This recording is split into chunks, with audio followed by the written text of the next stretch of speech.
Everdark, Episode 74. Questions You Will Not Ask. Last on Everdark, Damon uses Armageddon, his unique power which turns vampires back into humans. It is only then that Balthazar realizes why Damon was worried about using it in front of Julian. For Julian and Christian, who didn't choose to become vampires willingly, could choose to become human again. Balthazar is in a pit of despair as they free Seer, but his despair turns to joy as Christian tells him he wants to remain a vampire after all. What do you intend to do with us? Vivica asked. She scrambled to her feet once more as soon as Caemorn, Sophia, Balthazar, and Christian disappeared into the crowd. Caemorn was no longer there to put a booted foot against her spine and keep her down. Damon, however, couldn't care less about her questions, her concerns, her fears, her wishes. He only cared about what Julian was thinking, and his fledglings' feelings were beyond him at the moment. Though he could have simply pressed their minds together and know everything that Julian was thinking at that moment, he could not do it. Balthazar was right. I have no faith. What right did I have to upend everything, even if I had to? What is to be our fate? Vivica pressed when he did not answer her first question. Everyone had thought that Armageddon was this destructive power, like dust, which allowed him and the other immortals to turn vampires into their pure essence and drain it, like he had done to the vampire on the platform, who dared move to touch his fledgling. But it wasn't. It was the ultimate power to take away the gift of vampirism that the immortals had granted certain humans. Armageddon was not his or the other immortals' word for this power, but the vampire's own word. They had forgotten what it truly was, but they knew that it was utterly devastating. Vivica shivered, her arms wrapped around her frame. No longer was she immune to the cold, and it was slightly chilly in the Everdark, despite the bonfires blazing behind her. Why won't you answer? Vivica asked softly.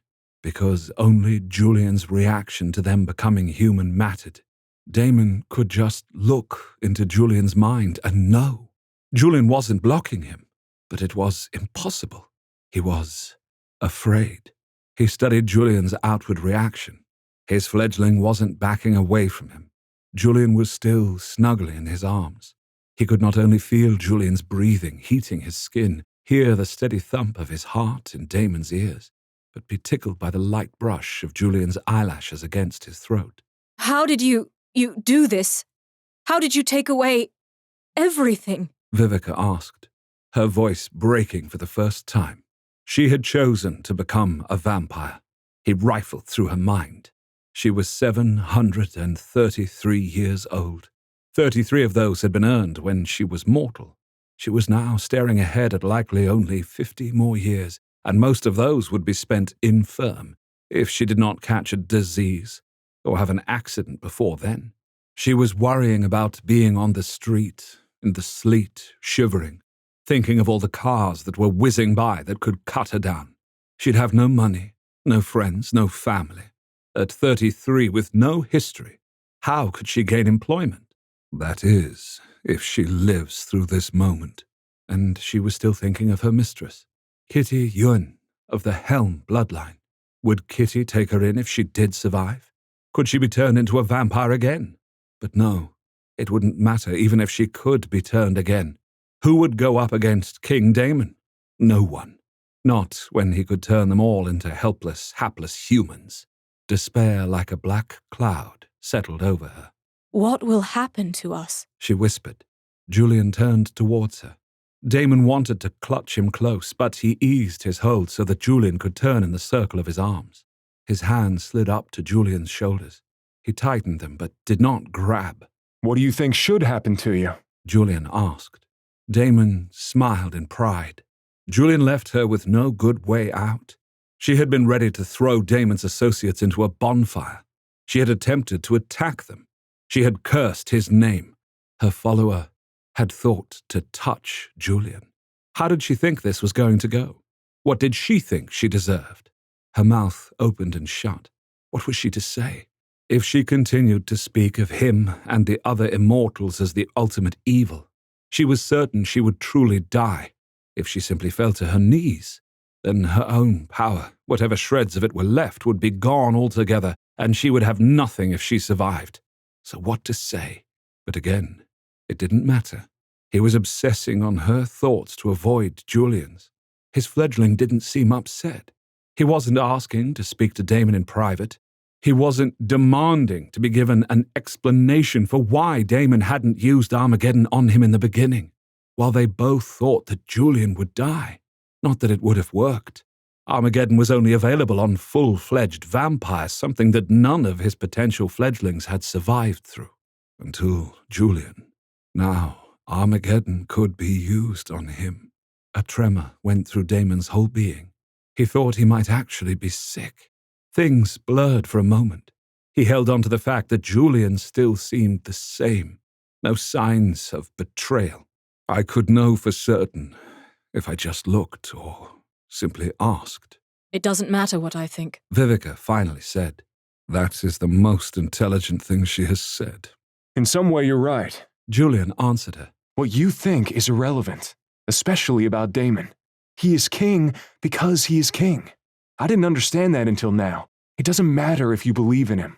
It doesn't matter if you kneel before him. It doesn't matter if he has a throne. Everything that makes a vampire isn't from you or me. It's from him. And if he doesn't want us to be vampires anymore, if he takes back that gift, then it's gone. Just gone. Because he rules all of us. Julian let out a soft huff of laughter. He is king because he is king. A tear ran down Vivica's cheek as she began to shake. It's gone. You're right. It's gone. She shuddered. Is it ever coming back? Julian looked up at Damon. His expression was unreadable. That's really not up to me. At that moment, the gate opened, and through it poured their allies, an ever-growing throng of them. Lisette was at the head of the pack, followed by her pale-haired house members. The raucous members of House Ravenscroft, led by William and Isabel, followed thereafter. Then there were Charlie and Darcy, and a gaggle of mirror vampires who kept sliding from form to form, reflecting the Order fashions, though not their faces.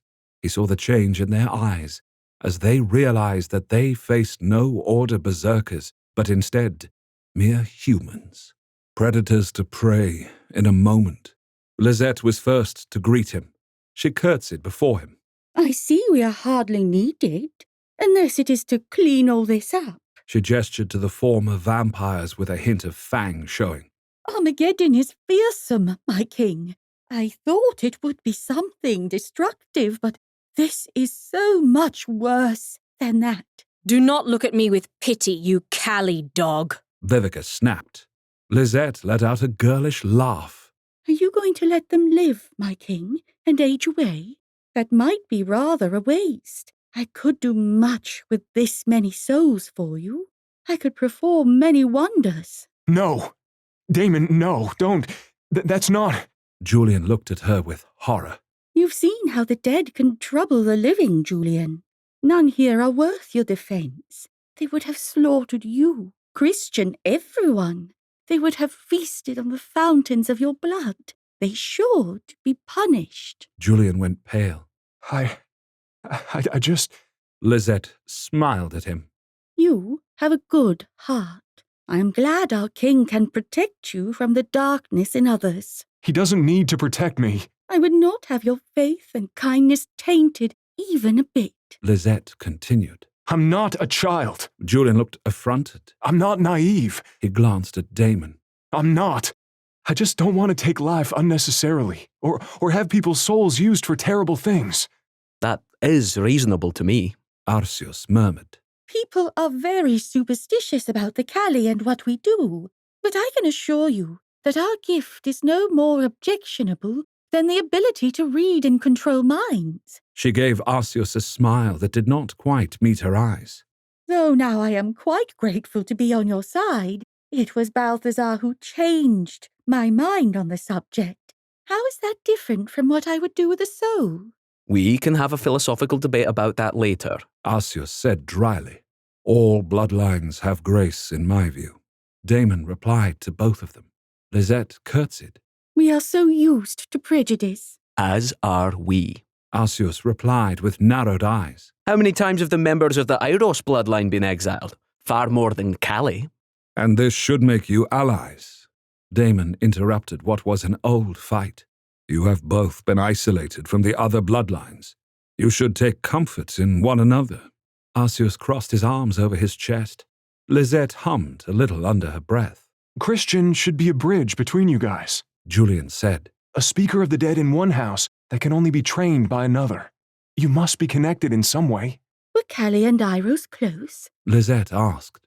Eiros was able to read Callie, know what they needed, but Eiros only did so when When it amused him, I'm sure. Lisette guessed. You sound hurt by that, but you claim not to care at the same time. Arceus murmured with a roll of his eyes. You can make people like you if you're an Eiros. We cannot do the same. She sniffed. Julian's head had been moving between them like he was watching a tennis match. His eyebrows rose with every word. Guys, we're all allies. We have plenty of enemies out there, without looking to make more between us. Julian said.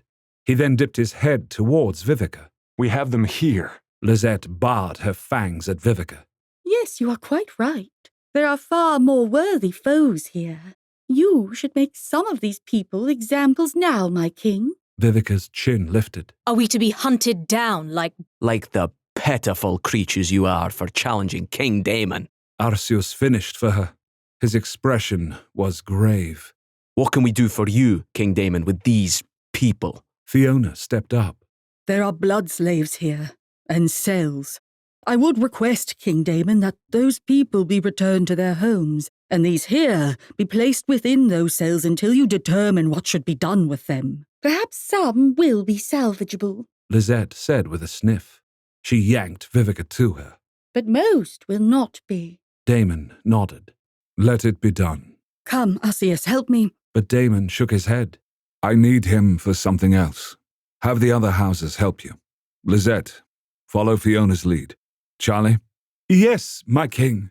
Charlie's gaze snapped onto him. He had been looking at everything and everyone with a sense of amazement. But it was no greater than when Charlie faced him. He saw his own visage appear on Charlie's face, then meld into his usual foppish one. If you want to support this podcast and get the unedited episodes, we actually have something better than a Patreon. I have my own serial subscription website, wraithrain.com. It's an old-fashioned paywall site, just like Netflix or Crunchyroll. With a membership, you do get the uncut versions of Everdark with no intros, outros, or edited parts. Just the chapters as they were meant to be heard, before we've had to make it all Disney safe.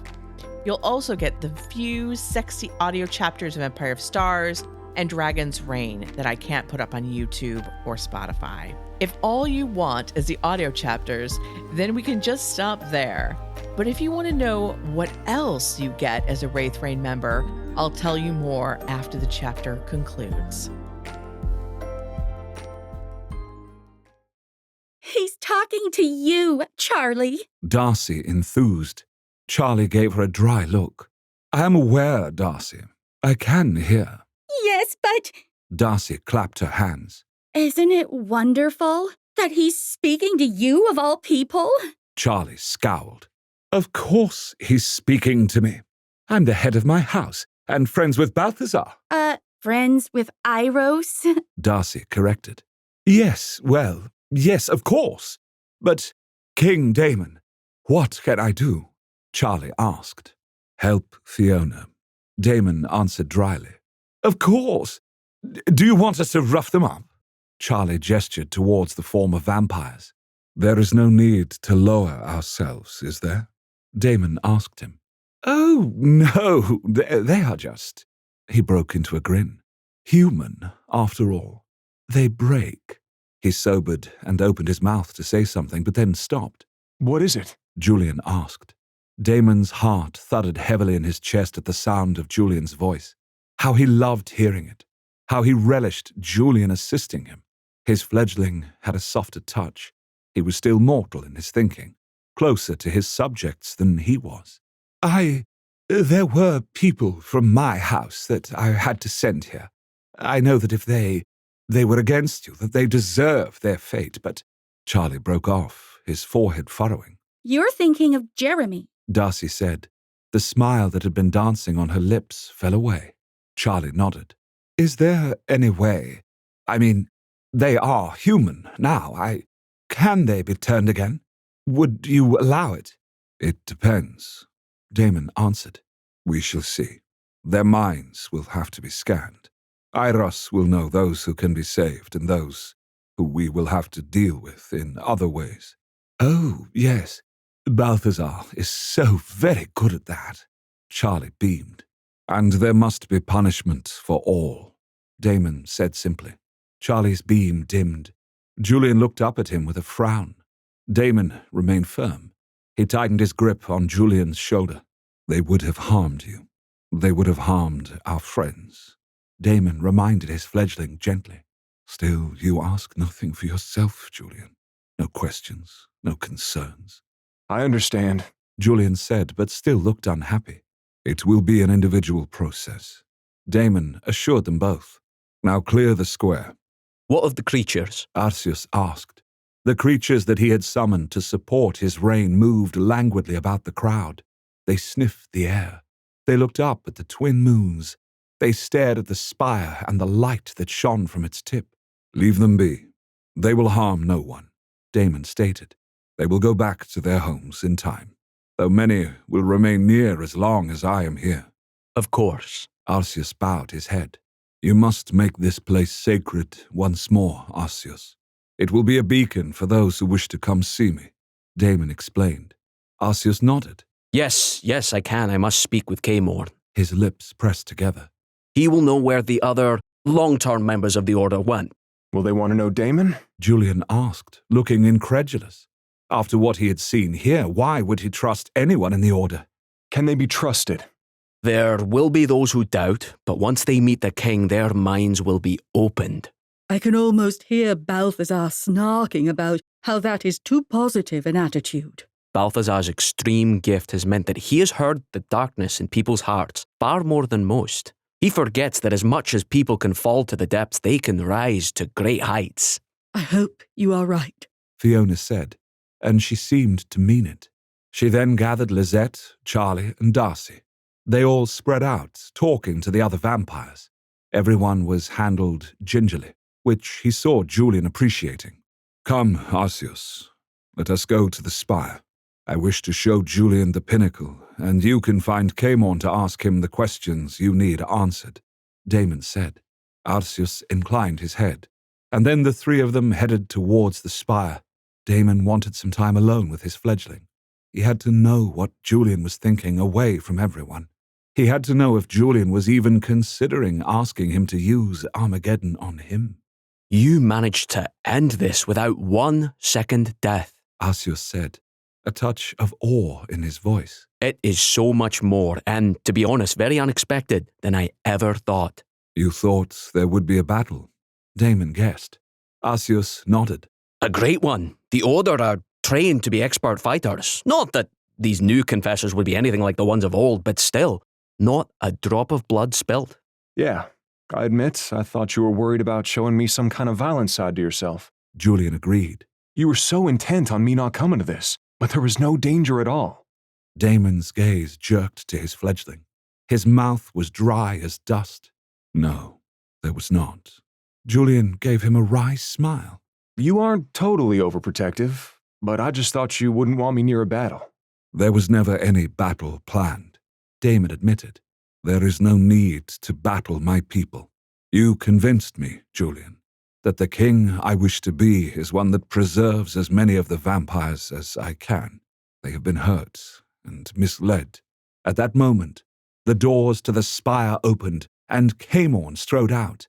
His expression was taut, which meant that he was deeply alarmed, since he rarely showed any emotion. He stopped before Damon and bowed with remarkable grace, not to mention no hesitation. It was interesting, and it could be useful. My king, Seer is released, but she is in desperate need to feed. Kaymorn explained. We have plenty of options for her here. Arceus responded. She will need many, and they might not survive it. Caemon said carefully. Why? Julian's eyes were huge. You starved her, did you not, Caemon? Damon asked, his voice clipped. Yes, but not just me. She's been without a full feeding for quite some time. Caemon said, not dodging the answer, which was 1 point in his favor, even though there were 1,000,000 against him. She fears if she is exposed to so much blood, she will lose herself. Yes, she will. Even one human in her presence may set her off. Damon grimaced. None may be down there when she feeds. Wait, you mean you'll pick someone, a bunch of someones that she could kill? Julian was pale as milk. He took hold of Julian's biceps. I will choose only those who cannot be reached, those that would hurt our friends and allies. You trust me on this? I trust you with everything. Julian admitted. I trust you completely. Whatever you need to do. Damon's mouth went dry again. Julian. Do what you need. I'll be here. Julian said, will you always be here? The question slipped out before he could help it. Julian's head tilted to the side. Of course. Where else would I be? Damon could not help but fear that Julian had not thought this through, that it had not yet occurred to him what Armageddon could do for him. Or he did know, but it meant nothing, because he wished to stay, but he could not bear to allow himself to know which it was. I will go get the others with her. Caemon said, no need. Damon's mind connected with those in the room below the spire. Seer's mind seized onto his. His eyelids closed as he held her close to him. The suffering she had experienced was great, too great. His fingernails cut into his own palms. He forced himself to release them. It was the only way to ensure you could come back to us, my king, She said, I should never have left. He answered her. You could not stay. Your heart would have turned to dust. She answered. And what you will build now will be greater than anything before. Any amount of suffering is worth what will come. You intrigue me, Seer. A smile crossed his lips. That is the first true smile you've had since you came here. Not that I expect you to be joyous to find those arranged against you, but oh, you and Eros, such a pair. She laughed. What do you mean? He asked her. Take your fledgling to the top of my spire and ask him the questions you dare not. I do not know. You are both love-sick fools. It is rather adorable. Now, please send me those that you would have gone from this plane. She said, it shall be done. You shall be restored, Seer. Send the others away. It would be disturbing for Christian especially to see your thirst, he said. Of course, I would not have anyone see me like this in any event. I rule the thirst. The thirst does not rule me. Until it does. She answered faintly. All will be well, he told her, and he hoped it was true. But he had seen vampires who had been starved too long, who could never control themselves again. Damon's mind swept outwards to all of the people in Solace. He identified 5 former vampires that his gifts told him would never be on his side. They would actively work against him. They would try to hurt those he cared for and cared for him. He touched their minds, and they became stiff. They all turned as one and headed towards the spire. He sent a word to all the others to let them go. That's them. The ones you've chosen. They're moving like zombies, Julian remarked, as he took in the 5 figures that went to the spire's doors and passed through them without hesitation. Yes, they will feel and know nothing of what comes, Damon said. You are kinder to them than they would have been to any of us. Caemon remarked. Then his eyes narrowed as he took in Julian. But I understand that you need not lean into our more predatory natures. Not now, not when. Well, I understand. You certainly wish me to believe you do, Damon thought, but you also consider this Julian's weakness. Come, Julian, let us go up to the top of the spire. Damon put a hand on his fledgling's lower back and led him towards the stars. Join us next time for episode 75, A Million Little Pieces. I write a lot of stories. Far more than Dragon's Reign and Everdark. Everdark is just one of my gay, romantic, epic-length adventures. Since 2010, I've written long gay romance web novels with hot heroes falling in love with each other, whether it's honorable elven warriors, fierce dragon shifters, sensual mermen, fallen angels and demons, and reincarnated immortal vampires. When you join, you can read all of these on my serial membership site.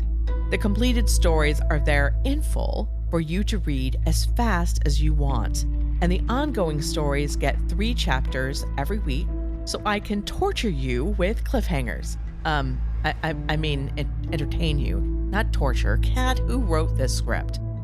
But don't worry, you can tell me exactly what you think of that in the comments at the end of every chapter. As a member, you can be in my own personal peanut gallery. If this sounds interesting to you, try us out for a month. The link to sign up is in the notes. The Everdark podcast by X Aratare is performed by Edward Fox, Adam Riley, Jay Thillis, Bruno Devant, Kelly Michaels, and Hannah Hart, with Liz Gentle as Seer. Edited by Matthew Prince, continuity by Adrielle Wiggins. Everdark is produced by Wraith Rain Publishing in association with Her Grace Reed Studios. Copyright 2022 by Wraith Rain Publishing. Everdark, Episode 75, A Million Little Pieces. Last on Everdark, Damon stews as he fears Julian will choose to become human again, now that he knows Armageddon can change him back. Decisions regarding what will happen to the former vampires are made. Arceus is to re-establish the order, and Seer must be fed. The elevator in the spire ran without electricity from what Julian could see. The glass car silently and swiftly soared upwards. Julian craned his neck so that he could see where they were going. The spire's interior reminded him of a seashell as it spiraled upwards. The pale white stone was similar to bone, so it did seem like they were traveling through some strange beast's skeleton. How many rooms are in this place? Julian asked. Over 1,000. I have not seen all of them. This was Seer's domain, and she kept many wonders here that she found in her explorations of the Everdark. Damon answered. Really? Like what kind of things? Did the Immortals come from the Everdark? I mean, is this your home planet?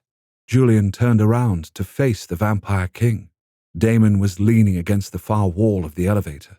He had been quiet as Julian took in the world of Everdark. Julian occasionally felt flashes of pleasure and an almost indulgent fondness from the Vampire King. But Damon's deeper feelings and thoughts were hidden from him. Yet there were flickers of almost a sense of fear coming from Damon, and he'd never experienced true fear from the Vampire King. He wanted to talk to Damon about it, but they'd been with people or crazy things had been happening. Now they were alone, but he was finding it hard to begin this. It was easier to ask other questions. No, this is not our home planet. This is not even our home plane. Damon answered with an almost teasing smile on his lips. This world's more intelligent inhabitants were long gone when we got here. We built our cities and then delved into theirs. Many magic things we found. Many dark things, too. That sounds fascinating. I'd love to go adventuring out there. Julian admitted. We will. We will do all you desire. Damon's gaze, though, was troubled. Julian shifted from foot to foot. Why is he blocking our bond and not letting me know what he's thinking? What's displeasing him so much? He experienced a guilty start. Was it because I questioned him in front of others about the fates of his enemies? Our enemies, really. I want him to be happy, but I have my own mind. But he's the king. I understand that better now. He was about to open his mouth to say something, anything, but the elevator car slowed to a stop, and the crystalline doors silently opened to reveal a circular throne room. Julian's eyebrows rose as he took in the beautiful marble floor, inlaid with lapis lazuli and other precious stones. The walls of the room were sliding glass doors that curved in a perfect circle. There was a vast balcony outside of those doors, many of which were open. A cool breeze caused the white shears to flutter in the wind. But it was the throne that amused Julian and captured most of his attention. He headed over to it, letting out a laugh. Whoa, looks like Kaymorn is into royal power too. He's got a throne. Or is this one of yours that he's stole and repurposed? Doesn't look much like you, though. The throne was high-backed, inset with more precious metals and stones, a massive seat and broad arms. It reminded him very much of some Renaissance seat for a king. It definitely wasn't Damon's style, and it didn't fit with the room's rather simple interior. Tacky and ostentatious. Kaymorn didn't want anyone to forget that he was the head guy around here. Julian thought. I bet he sat in it and smiled in that satisfied, oily way of his. Yeah, he would definitely imagine how powerful he is in this thing. He cast a look over his shoulder at Damon, who had trailed much more slowly after him. Damon had a faint smile on his lips, but he was clearly distracted. Kaymorn's assumption of power seemed unimportant. That surprised Julian. He thought that Damon would take joy in sending this monstrosity over the balcony railing. He's really upset about something. I have to find out why and apologize if it is something I've done. Better to take the bull by the horns. Hey, what's going on? You've been acting funny since you defeated everybody. Julian straightened and went over to Damon. He put his hands on Damon's broad shoulders, relishing the muscle beneath the soft fur coat. You should be celebrating, even though it was over before it began. Should I be celebrating? Damon asked back, his red eyes searching Julian's face, but there was no accompanying touch of his mind. Should you? Of course. You protected everybody. And now I guess you get to determine if any of them get to be vampires again. Julian stated with a shrug. I'm sure you'll have many of them begging to serve you, and… You think being a vampire is worth begging for? Damon crossed his arms at the wrists behind his back. Oh, I'm pretty sure that they will. Not them. You. Do you think being a vampire is valuable? Damon pressed. He held himself so stiffly that he looked like he might break. Being a vampire is… It's amazing. Julian shook his head in confusion. Even though you were brought into this dark world through violence, pain, and betrayal, Damon's red eyes were fixed upon him. Though there were only a few feet between them, it felt like miles. It doesn't matter how it all began. What matters is now. I love it now. I wouldn't trade my life now for anything. Julian assured him. But seriously, what's wrong? Why are you acting like you're in mourning? Are you worried about Seer? Are you upset about those people almost attacking us? Damon's mouth opened, but no words came out for half a minute. Finally, the Vampire King rasped out, Do you want to become human again? Do you want to leave me? Julian was stunned into silence, which had Damon going paler. He shook himself. What are you talking about? Why would I want to become human again? Why? Why would you want to? I do not know. I just need to know if you do. Damon let out a bark of laughter that almost sounded like a sob. He looked away from Julian's face, staring out one of the doors to see the night sky of the Everdark. His emotions and feelings were still partially hidden, but Julian could sense them. They were roiling. But whatever had been obsessing Damon before was broken. The largest feeling the Vampire King had was relief. He'd never seen Damon so raw before. It was unnerving, even though he was touched that Damon allowed him to see it. You were not even thinking about it. You were not even considering it. And here I was, afraid. Armageddon, of course. You thought I wanted you to turn me human again? No, not at all, never. Julian shook his head vociferously. Why would I… Oof. Damon crushed Julian to him, which caused all the air to be squeezed out of his lungs. The Vampire King eased his hold, but only a little. Julian wrapped his arms around Damon too, and rested his cheek against the Vampire King's shoulder. In amazement, Julian asked, You really thought that I would want that? That I would want to leave you? Why? I'm yours. Damon's laughter. It was rich and deep, but held a note of almost hysteria to it. interrupted his questions and that simple last statement. You are mine, mine. I do not know what I thought. Julian pulled back to regard that beautiful face. You thought I would want to go back to my old life? Never. Was your old life so bad? I thought you enjoyed it. Damon was squeezing him tightly. There were a lot of things I loved about it, but I was driven by loss, Damon. My only goal in life was revenge on vampires. Julian shook his head. Revenge is not something you want to live for. Believe me.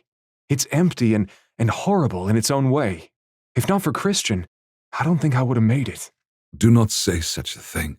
Damon's hold tightened even more. Crushing me, Damon. Crushing. That's better. Thank you. And forget about what I said before. You thought I wouldn't want to be with you for eternity? Are you crazy? Yes, you are crazy. I see that now. He ran his hands through Damon's thick locks. The vampire king turned his head into the caresses so that he could kiss Julian's palms.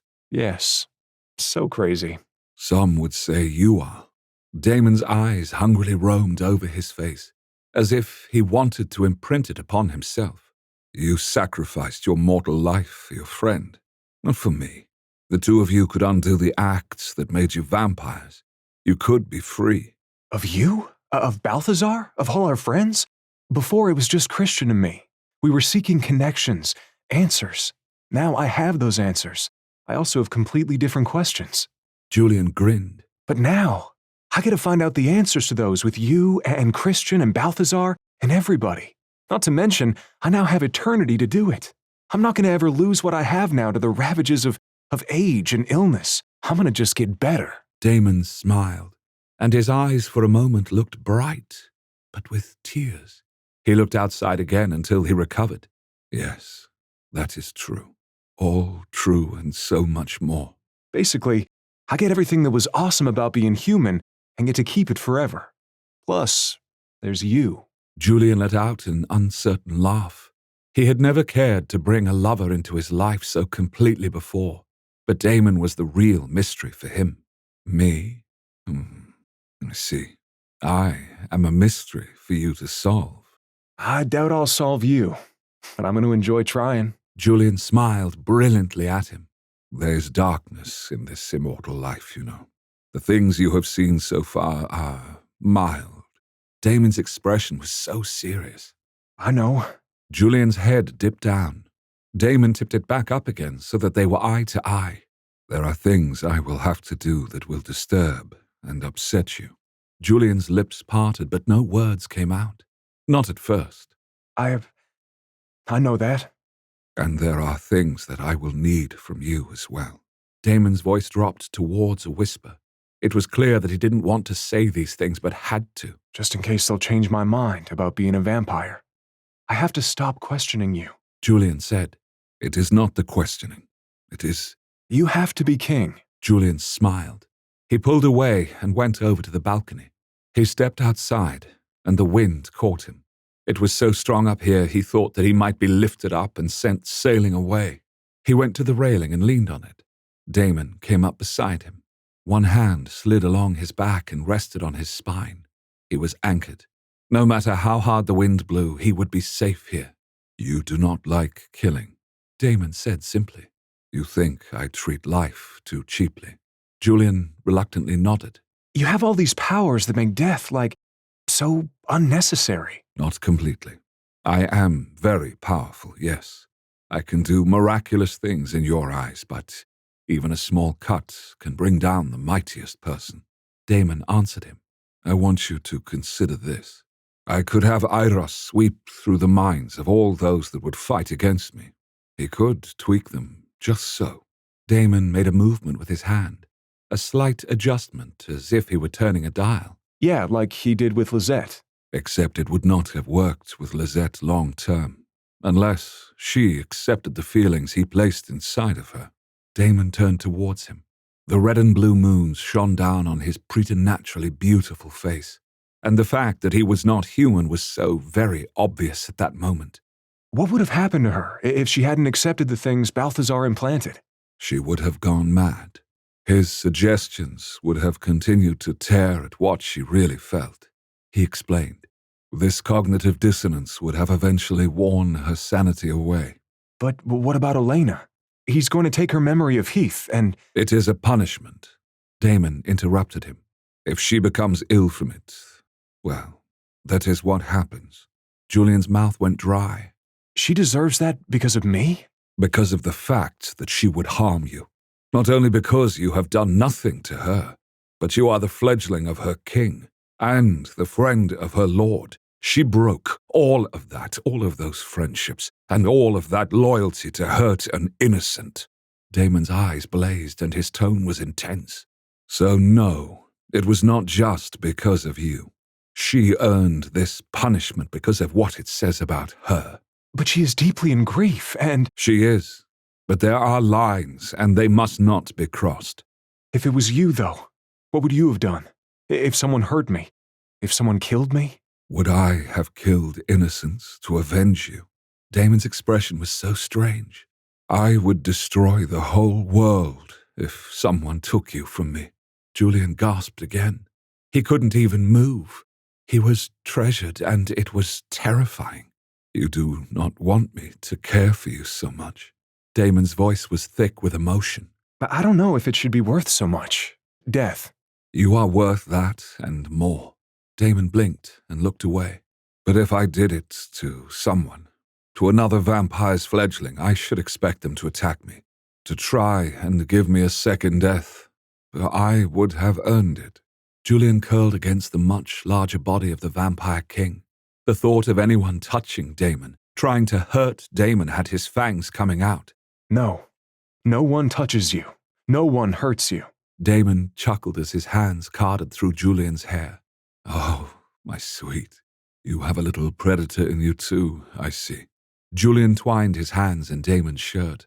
He could feel the hot, hard muscles beneath it. I don't know what it is. I wanted to kill Kaymorn, and you wouldn't let me. Because I saw that it would destroy you, Damon answered. Julian gasped. What? Destroy me? I know you said... I didn't realize it was so dark. Yes, I foresaw it. I could not let you be hurt by it. Better to let Kaymorn keep his life instead of you being harmed by his second death. Damon stroked him. That is the only reason. Do you think I care for Kaymorn? I think of him not at all.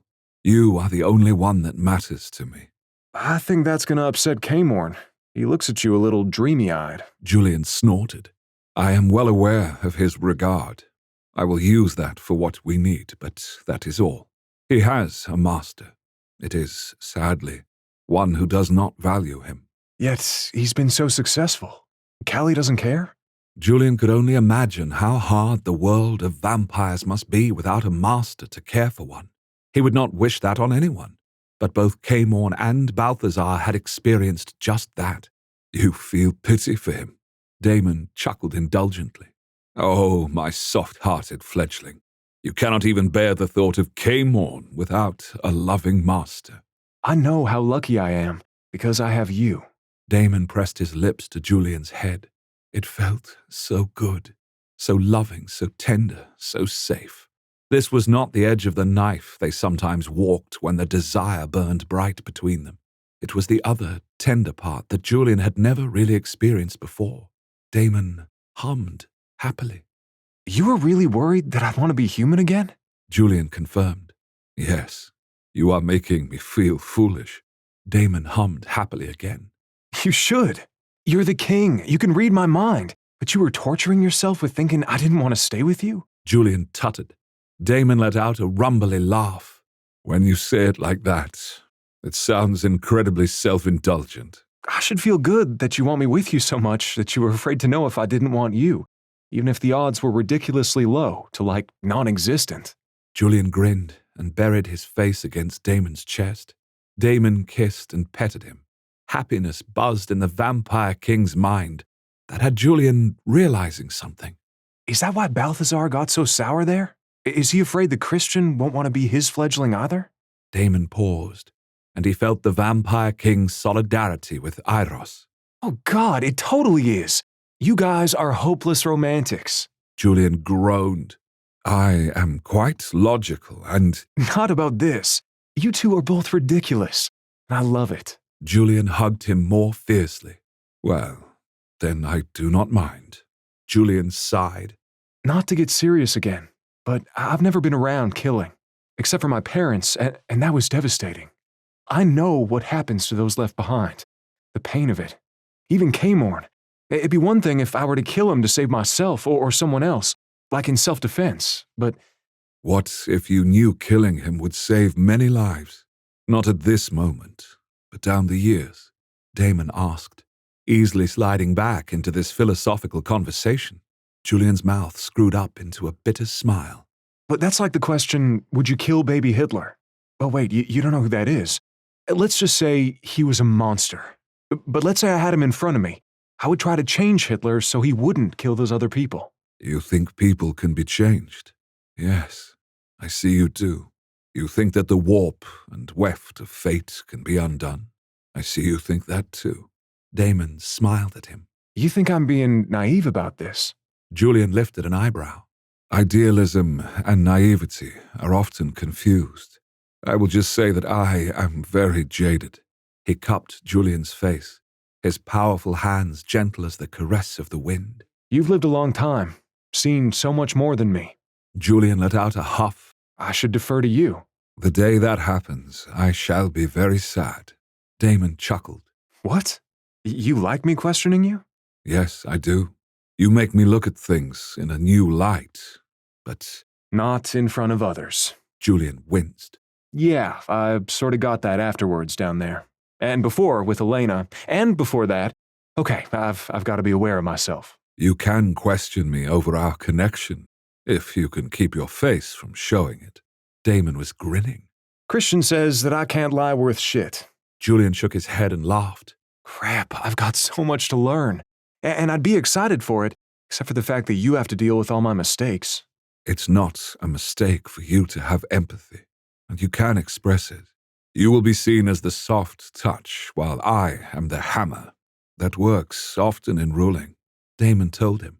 But I have to do it in a way that doesn't undermine you. Julian gritted his teeth. I don't mean to. You know that, right? Damon caressed his cheeks. Of course, and so do those close around us.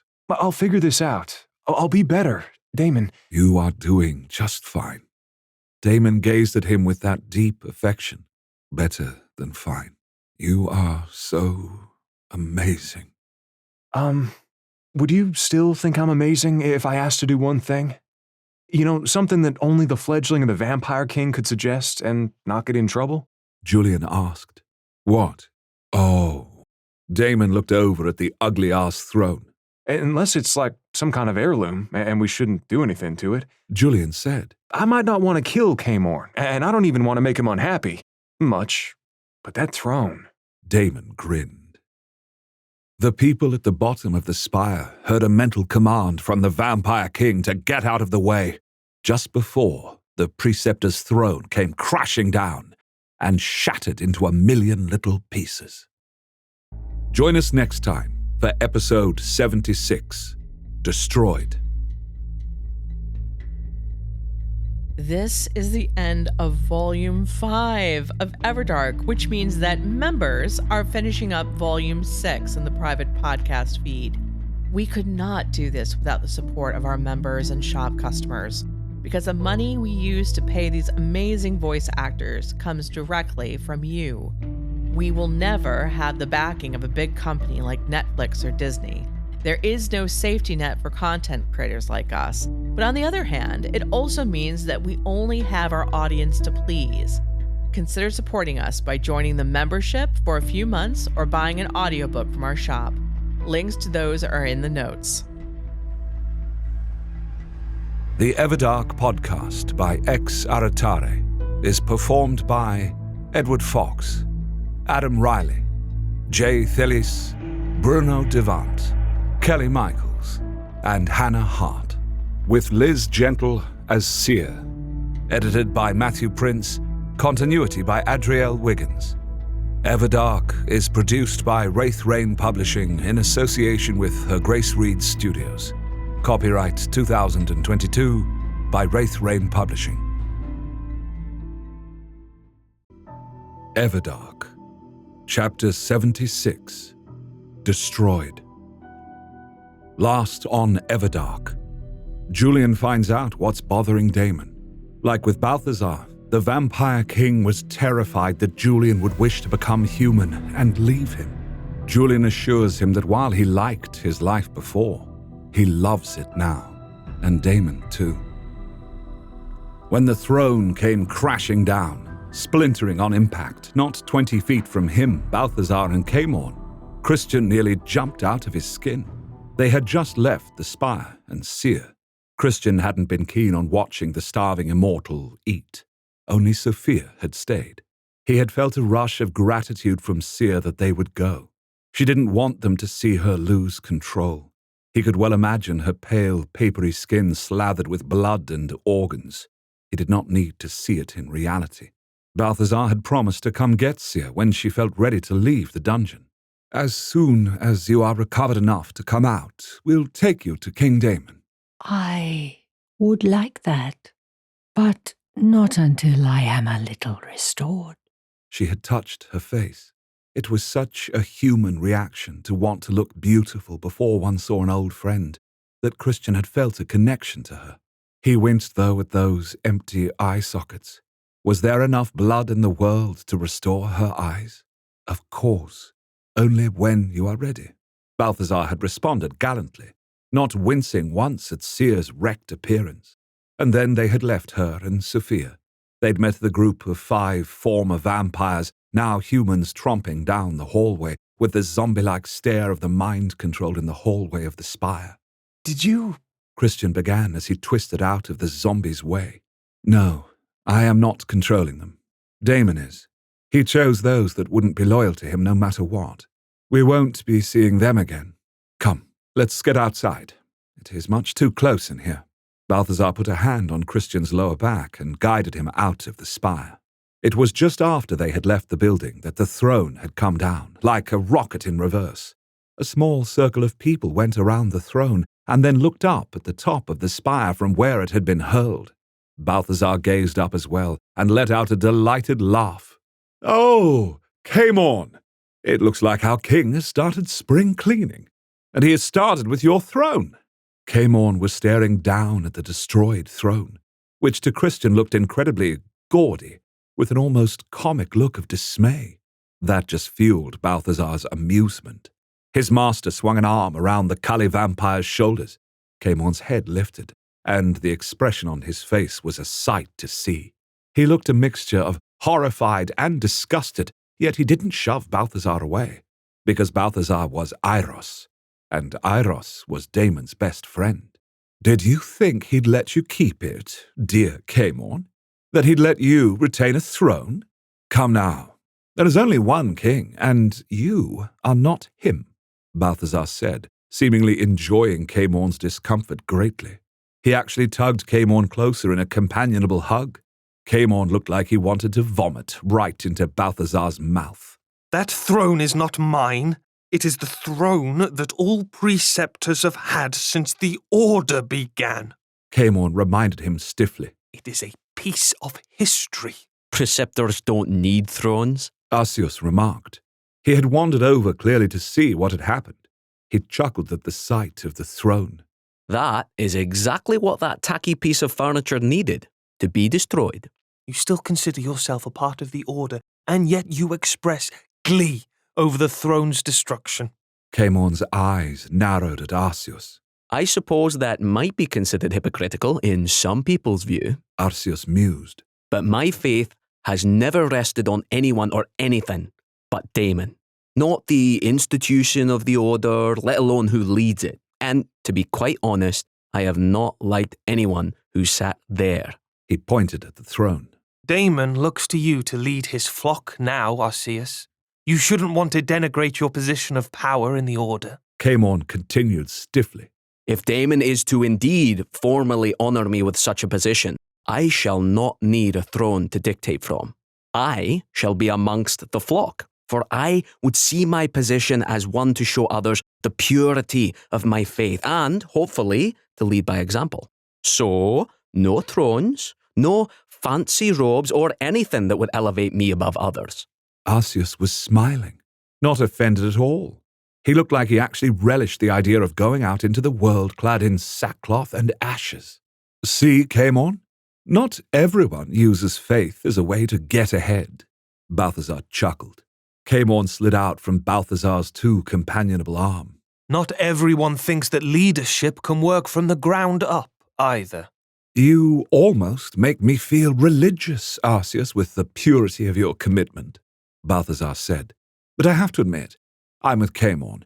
Unless I get better seats or something, I just don't see the point in religion. But you are Eiros, one of the immortals. You will be the equivalent of not quite a saint or an archangel, but somewhere up there. Arceus told him. More like the devil. Christian teased. His master came right to him then, clearly wanting a kiss. Christian gave him a narrow-eyed look. He was still uncomfortable with public displays of affection, while Balthazar was a total exhibitionist. Christian decided to take matters into his own hands and give him a soft kiss on the lips before pulling back. Balthazar looked a little dreamy and framed Christian's waist with his hands. He wasn't satisfied with that peck. I am totally devilish, Balthazar whispered in his ear. Camon watched their interaction with lizard-like attention. The Kali vampire was handsome, but there was something so inhuman about him that it caused Christian to almost retreat. But he stood his ground. He found himself reaching into his pocket and touching the stone that housed David. He had conquered one man that had far more power over him than Camon ever would. The huge diamond sent a pulse of electricity into his fingers. Christian frowned. Was it David trying to get out? Was he draining David of some of his energy? The stone buzzed lightly again as he moved it around in his pocket. He realized that it buzzed more if he had it pointed in a certain direction. He was about to say something to Balthazar when his master and Camon started sparring again. What other furniture do you suppose the king will send flying down? Balthazar grinned. Maybe it will be the contents of your wardrobe. Christian took a step away from the battling pair in the direction where the buzz was strongest. Balthazar glanced towards him questioningly, but then Camon was replying to his statement. You are just bitter because there is nothing of yours in the Everdark to throw away. Camon snapped. Actually, I think I have a whole city. I'll be taking that back next, Balthazar said with a scowl. You mean that the king will be? You cannot do it without his help. Camon smirked. You have no idea of my powers, Camon. I'll have you know. Christian lost track of the conversation as he followed the buzzing deeper into the formal garden that surrounded the spire. There were hedges cut into queer shapes that cast long shadows from the double moons. He saw large purple flowers that bobbed with the slight breeze. They let out a perfume that made him feel sleepy. He kept a wide berth from them as he continued to follow the buzzing. It led him to the edge of the hedge garden. There was a path through the bushes that led down a few steps into a wilder area. The forest was beyond. Something was standing in the path between the bushes, waiting for him. Christian's breath froze in his throat. The diamond was buzzing wildly now. There was a spirit floating between the hedges. He clamped his hand down on the diamond, and it ceased its movement. This must be a trick, Christian whispered. The spirit, a beautiful woman with Julian's dark hair, shook her head mournfully. No, it is me, Christian. What are you doing here, Mrs. Harrow? Christian asked. The spirit before him was Julian's mother. Even though it had been well over a decade since he'd seen her, and she was now a soft, almost blurry blue that he could see through, he still recognized her. He immediately thought to contact Balthazar so that he could get Julian, but it felt like his connection to his master was cut off by a piece of bulletproof glass. He knew that if he could find the edges of that glass, he'd be able to reach Balthazar, but it would take time. Did he have that time? His gaze fixed on her. She was not approaching him, and he felt no ill intent from her, yet it could only be some evil reason that she was there. I am compelled to be here, She finally answered. Her voice sounded wrenched from a body she no longer possessed. I don't understand. But that doesn't matter. Christian quickly shook his head. Now was no time for him to seek understanding. Now was the time to get Julian and others to help. There are people here who can help you. But she was the one to shake her head that time. You cannot help me, Christian. None of you can. Yes, we can. There are people here who understand spirits and the dead better than... I am in the hands of the one who is most intimate with that knowledge. She told him. His breath froze in his chest again like it had when he'd first seen her. The audiobooks for Everdark and Dragon's Reign are not on Audible. If you've been looking for them and not finding them there, you're not nuts. They aren't on there. You can only buy them from our own shop. This is for several reasons, but one of the most important is that we can give you an updated file, just like a video game. For example, the studio had a special guest actor for Seer re-record lines all the way back in episode 7 because the actor was added after the episode was already recorded. No problem. They recut the chapter and we uploaded a new version in the shop. If we go through Amazon and Audible, we have no way of telling you, yes, you directly, that there's been a change. On Audible, you are an anonymous listener. We don't know who you are, but when you buy from our shop, we can contact you directly and you can contact us. Don't worry, we'll protect your privacy and never sell, give, or rent your info. We don't want them to know who you are either. To buy our audiobooks, the link is in the shop and the notes.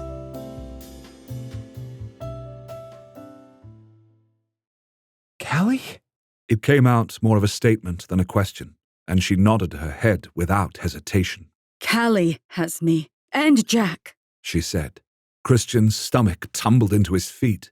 He hadn't exactly felt joy at finding her still on this plane and not, say, in heaven, if there was such a thing, or reincarnated if that existed either. But now he realized that whatever hope he might have had with her still being present was squashed. What is he doing to you and Mr. Harrow? Joanna and Jack, Christian. You are far too old to be calling me Mrs. Harrow, she said, and looked almost fond. Oh, how I wished I could see you and Julian, as adults, as men. Let me get Julian, so you can see him. Christian tried scratching around that wall again. He didn't dare leave her presence for fear she would disappear. No, it will be agonizing to see him with things the way they are now, and I don't want him to know that Ah! She put a hand up to her temple as if she was experiencing a sharp pain. Joanna? What is it? Christian took 2 steps forward. She held up her hand in a stop signal. Don't come nearer! He froze. Why? He might be able to reach you because you're a speaker to the dead, she warned. He knows that? Christian felt uneasy, though he wasn't sure why. She nodded. He knows everything. He can send us the spirits almost anywhere. He avoids Damon, but you and Balthazar? He watches constantly. Christian tightened his hold on the diamond. Had David been spying on him for Callie? He could well imagine the immortal offering to give David his body back, make him a vampire, and then grant him Christian as a prize for that service. Not that he thought Callie would honor such promises. Could he create a body for someone so long dead? He thought that Damon had said no, but maybe he had misunderstood. Or maybe Callie had found a way around that limitation. I see, Christian said evenly. You are special, Christian. The Callie can sense the undead near them, control their own, but they cannot hear the undead's thoughts. You can, she said, and she must have experienced another spasm of pain.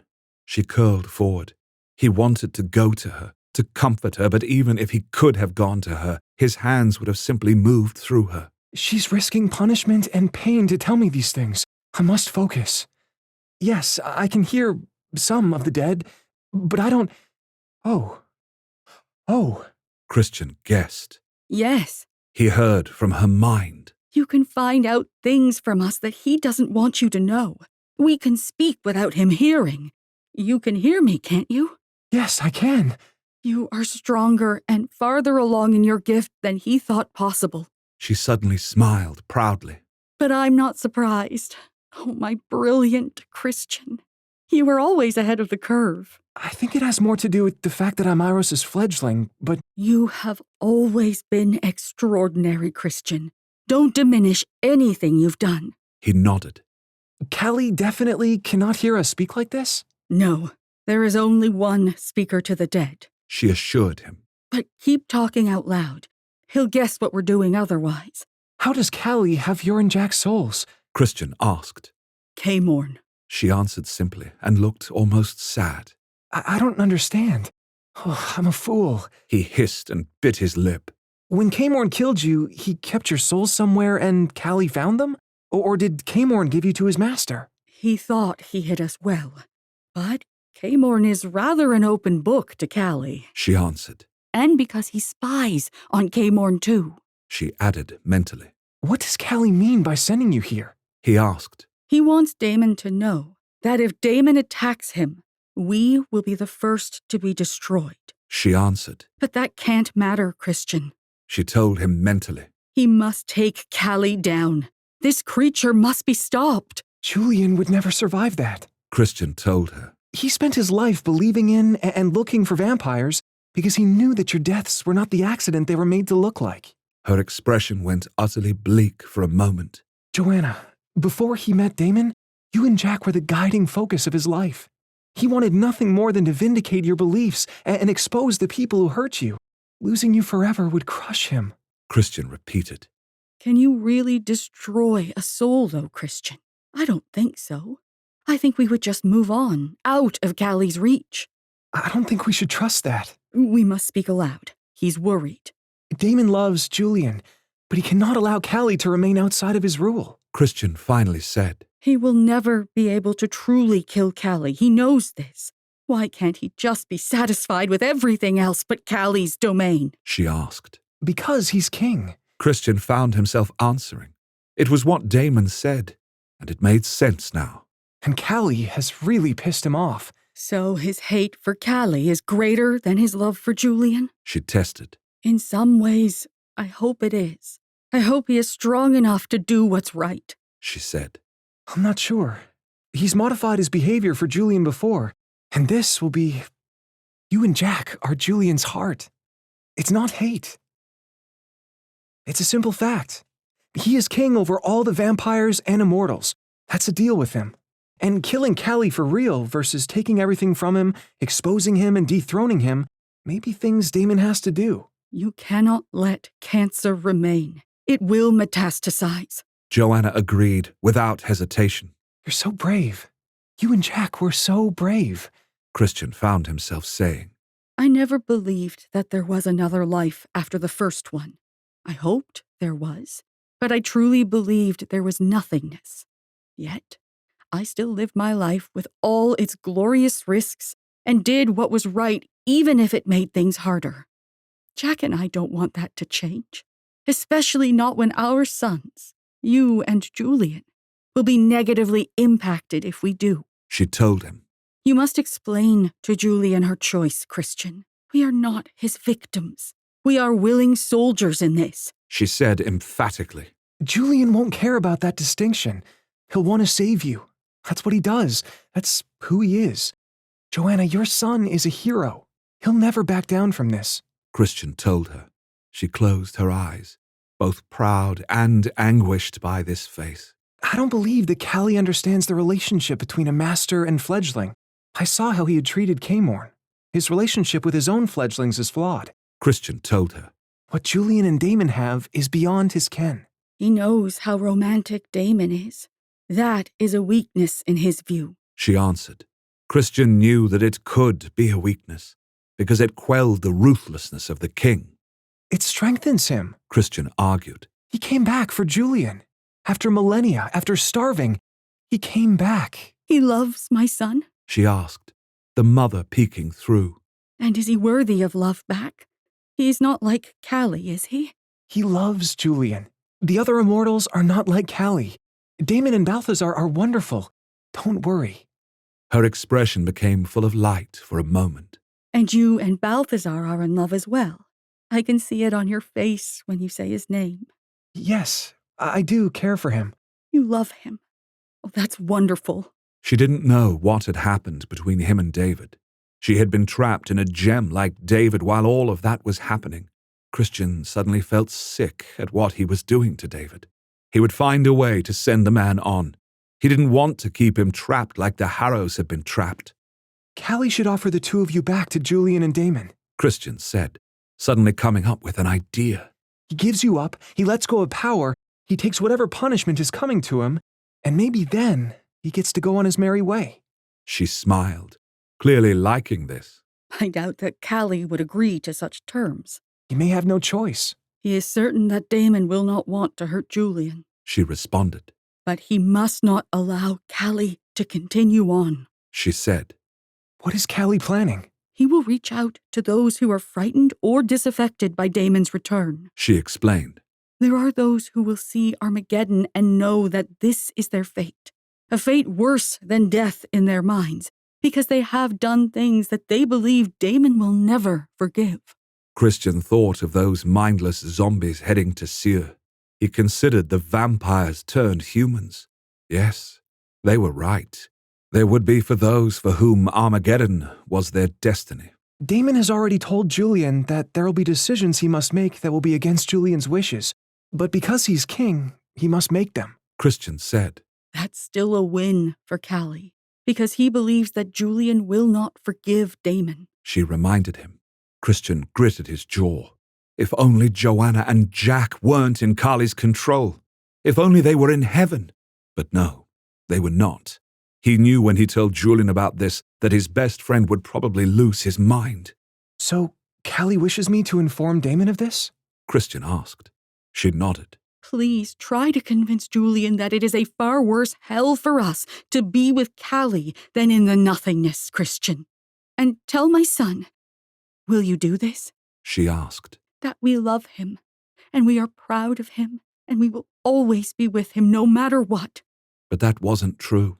They had been in gems, not with Julian. They had been in Caemorn's shoebox of souls. They had been clearly tortured by Callie, so he could not tell Julian that last part. I will, but I need you to tell Callie something, Christian said, holding her gaze firmly as he wondered if Callie could see him.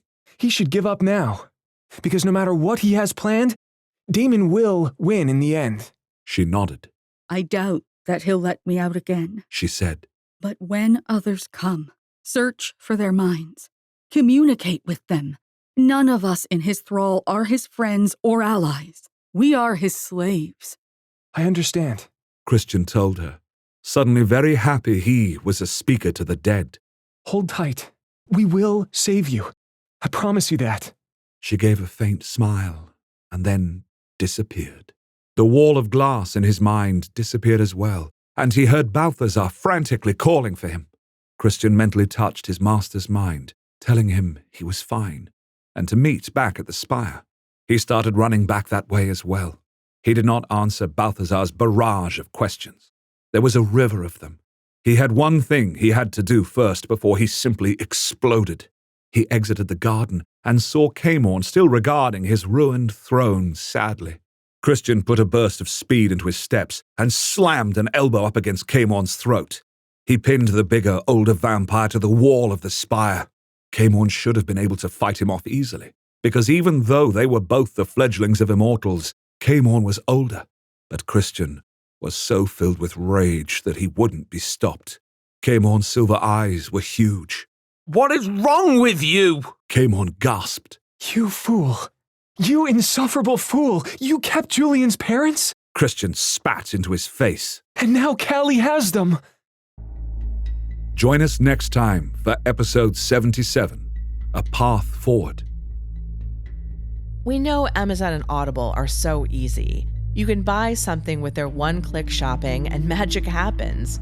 But buying from our shop is also easy. Our audiobooks are regular downloadable files that you can save to any device anywhere, plain old MP3s. The good news is you actually have the files. Unlike with Audible and Amazon can disappear things from your library at any time for any reason. With us, it's a one-way push. Once you download the ebooks or audiobooks, you downloaded them for good. You're not streaming them from our site, which means we can't remotely zap them like Amazon can. And if you have any problems, you can just email us. You'll get us. Real live people who will help, not AI bots who don't care about you, not a tech support call center with people paid by the hour to process you. We're a very small company and likely to keep it that way because that's what we want to do. The Everdark podcast by X Aratare is performed by Edward Fox, Adam Riley, Jay Thelis, Bruno Devant, Kelly Michaels, and Hannah Hart, with Liz Gentle as Seer. Edited by Matthew Prince, continuity by Adrielle Wiggins. Everdark is produced by Wraith Rain Publishing in association with Her Grace Reed Studios. Copyright 2022 by Wraith Rain Publishing.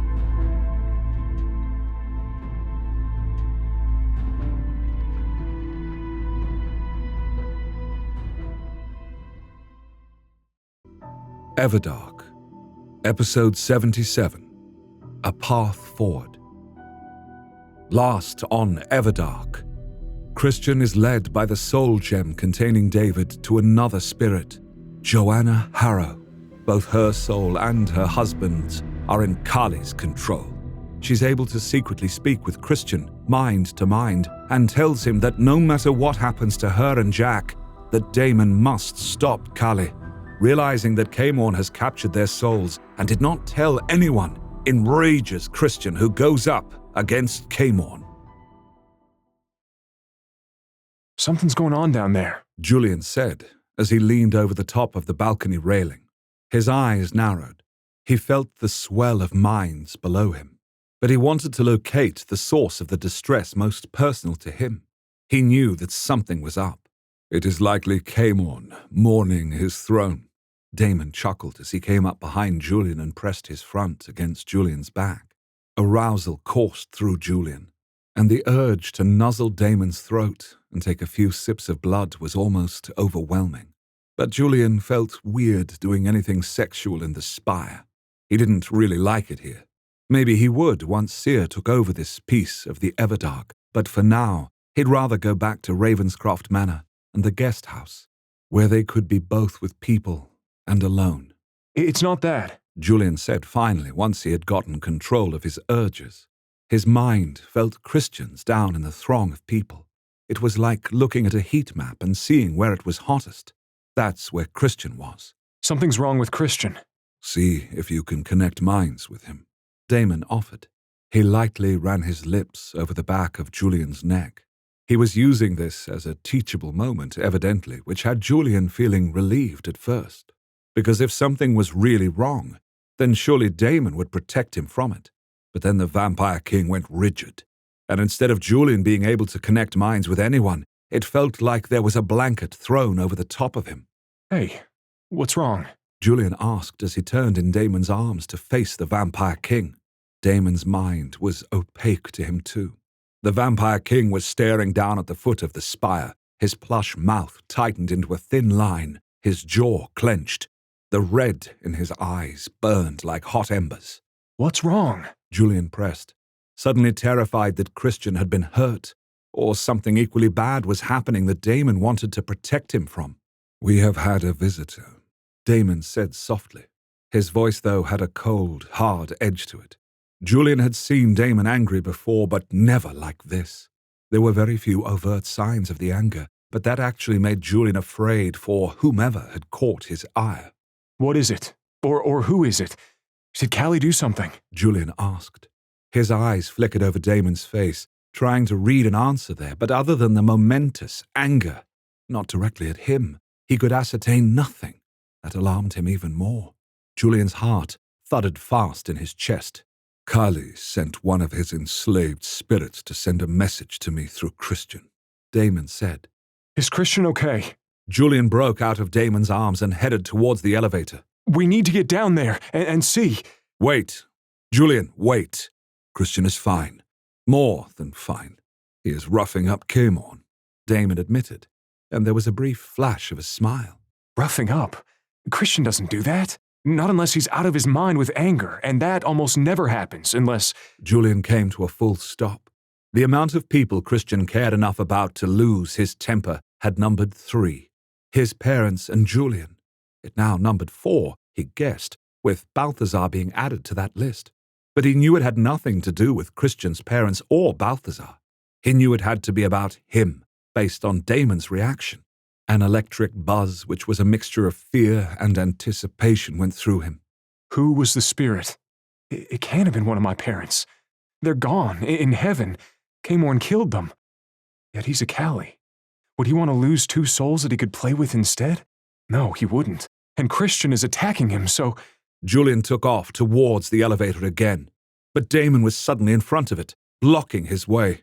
Julian's temper flared at the Vampire King. Damon, out of my way! He snarled. If he had feared even a little bit that Damon would be angry for his demand, he needn't have worried. He felt a burst of pride from the Vampire King. Damon liked it that he was willful and pushed back. He didn't want a fledgling that rolled over on his back and exposed his throat. We have to discuss. There's nothing to discuss. Which of my parents came to Christian?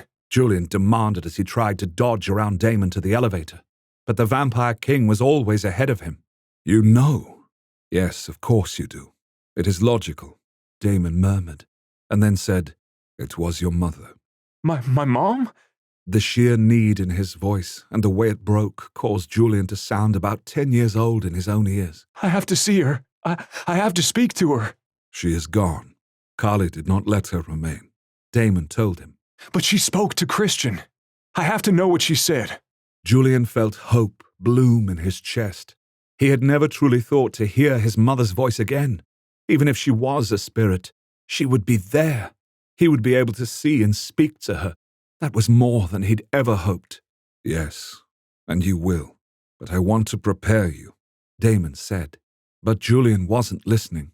He was too much in his own head, thinking of how to get to Christian right at that moment. That was when he realized that he was thinking in a human way. He didn't need an elevator. Without fully forming the thought, he spun and raced towards the balcony. He actually caught Damon off guard. This likely wouldn't work again. He was already jumping off the balcony railing, soaring downwards, the cool air whipping around him, when Damon wrapped his arms around them both and teleported them safely to the ground. That was clever. Naughty, but clever, Damon told him. That was actually a lot of fun. I knew you would catch me. I wasn't in any real danger. Julian admitted, even as his mind was on his mother and Christian and the possibilities of it all.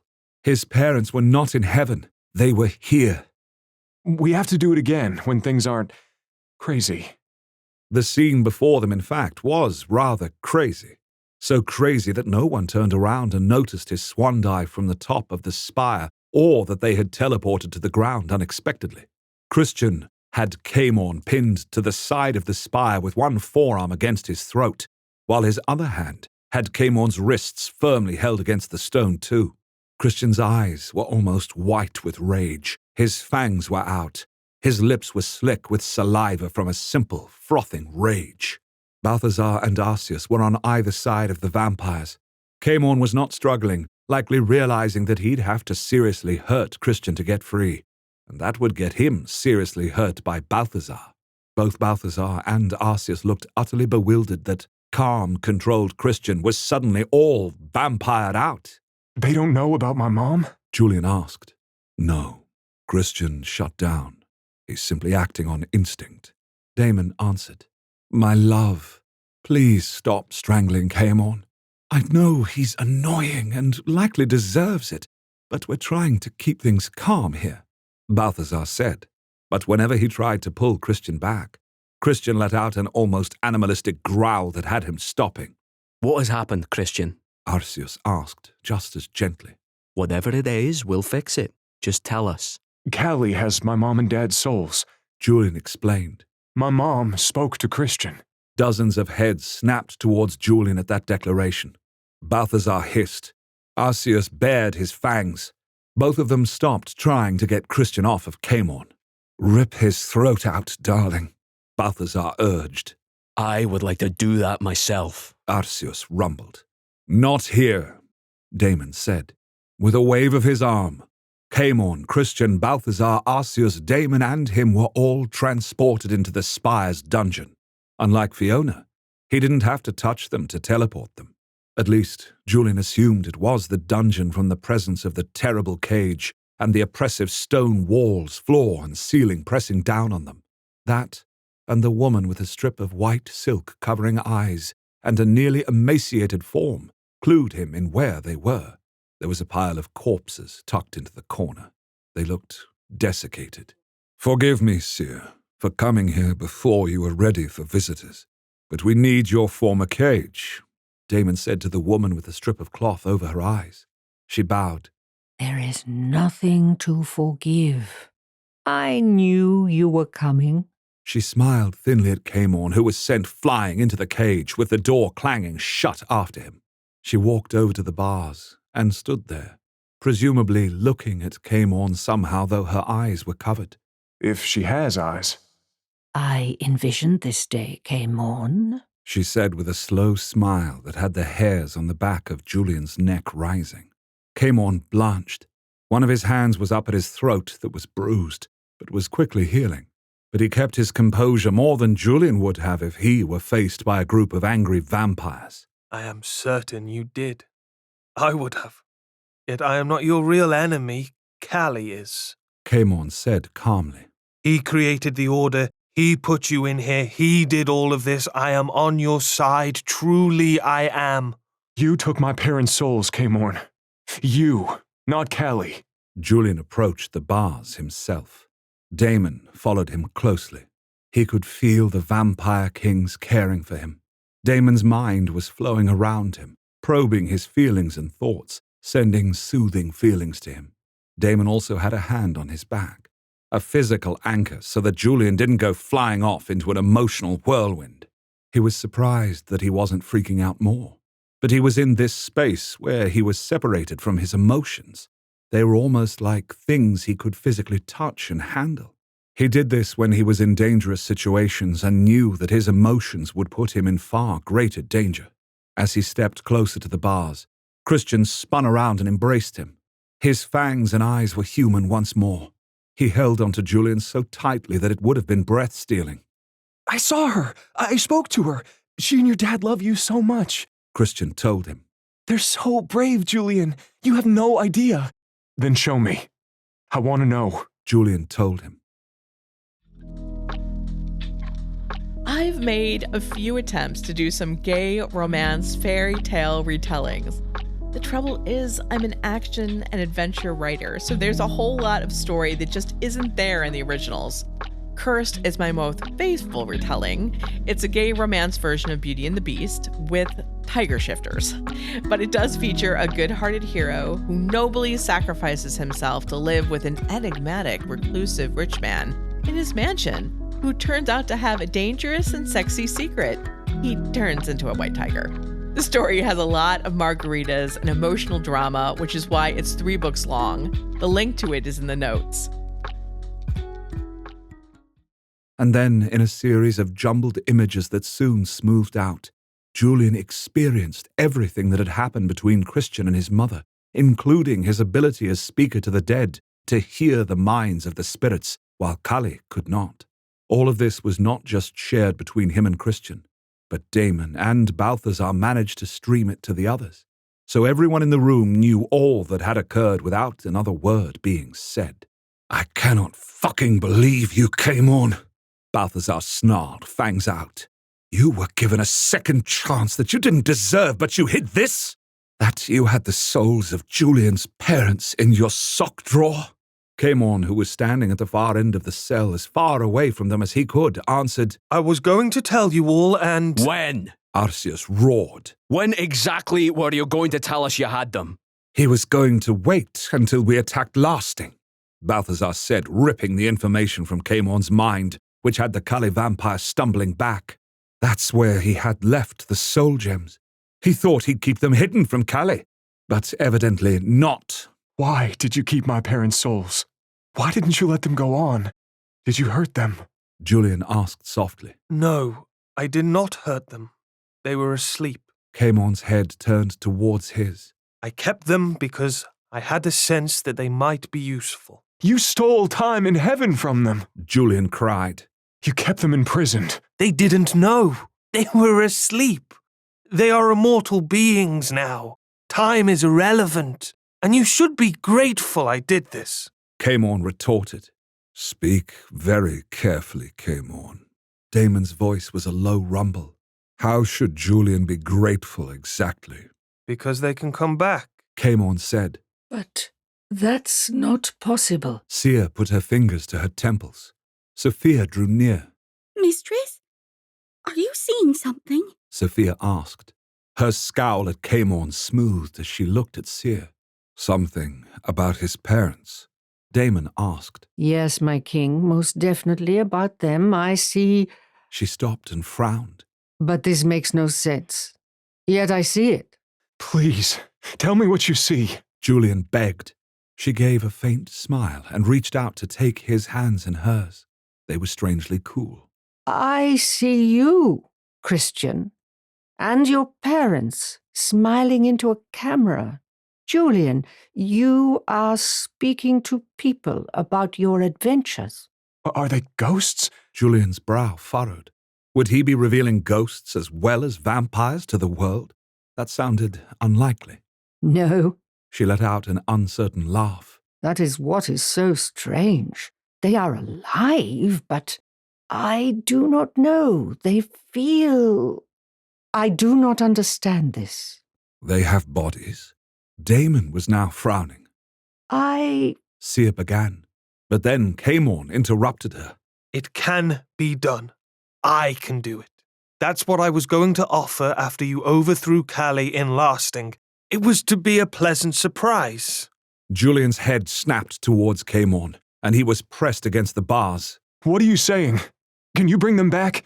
Can you bring my parents back? Seeing all those eyes on him, Camorn quailed slightly. But then he was standing tall and smoothing down the front of his robes. Yes, I can. But that is impossible, Damon murmured. Kali himself could not do so. It has been too long to conjure their forms and reinstate them. So you can't do what you did for Heath? Julian asked. Damon shook his head. After a certain point, souls cannot be put into mortal bodies. They've changed somehow. I know, but I've done it. Tarn and Farun are proof they died as mortal men, and I brought them back. Camorn said.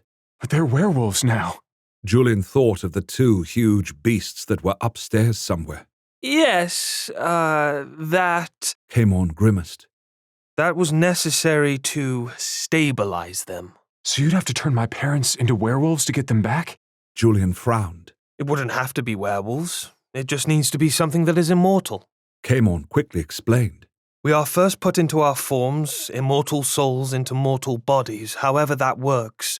Once the original form is gone, it is beyond me to put an immortal soul into a mortal body. But I can put them into an immortal form. That explains what I saw. They were vampires. Sia exclaimed. Your mommy and daddy could come back, Julian. Sophia clasped her hands together and rocked backwards and forwards in excitement. Julian just stood there and blinked. His mind was curiously blank. He could have his parents back. He could... But Callie has them. Julian said.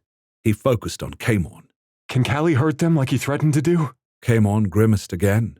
Yes, he can drain their energy down so much that they, dissipate.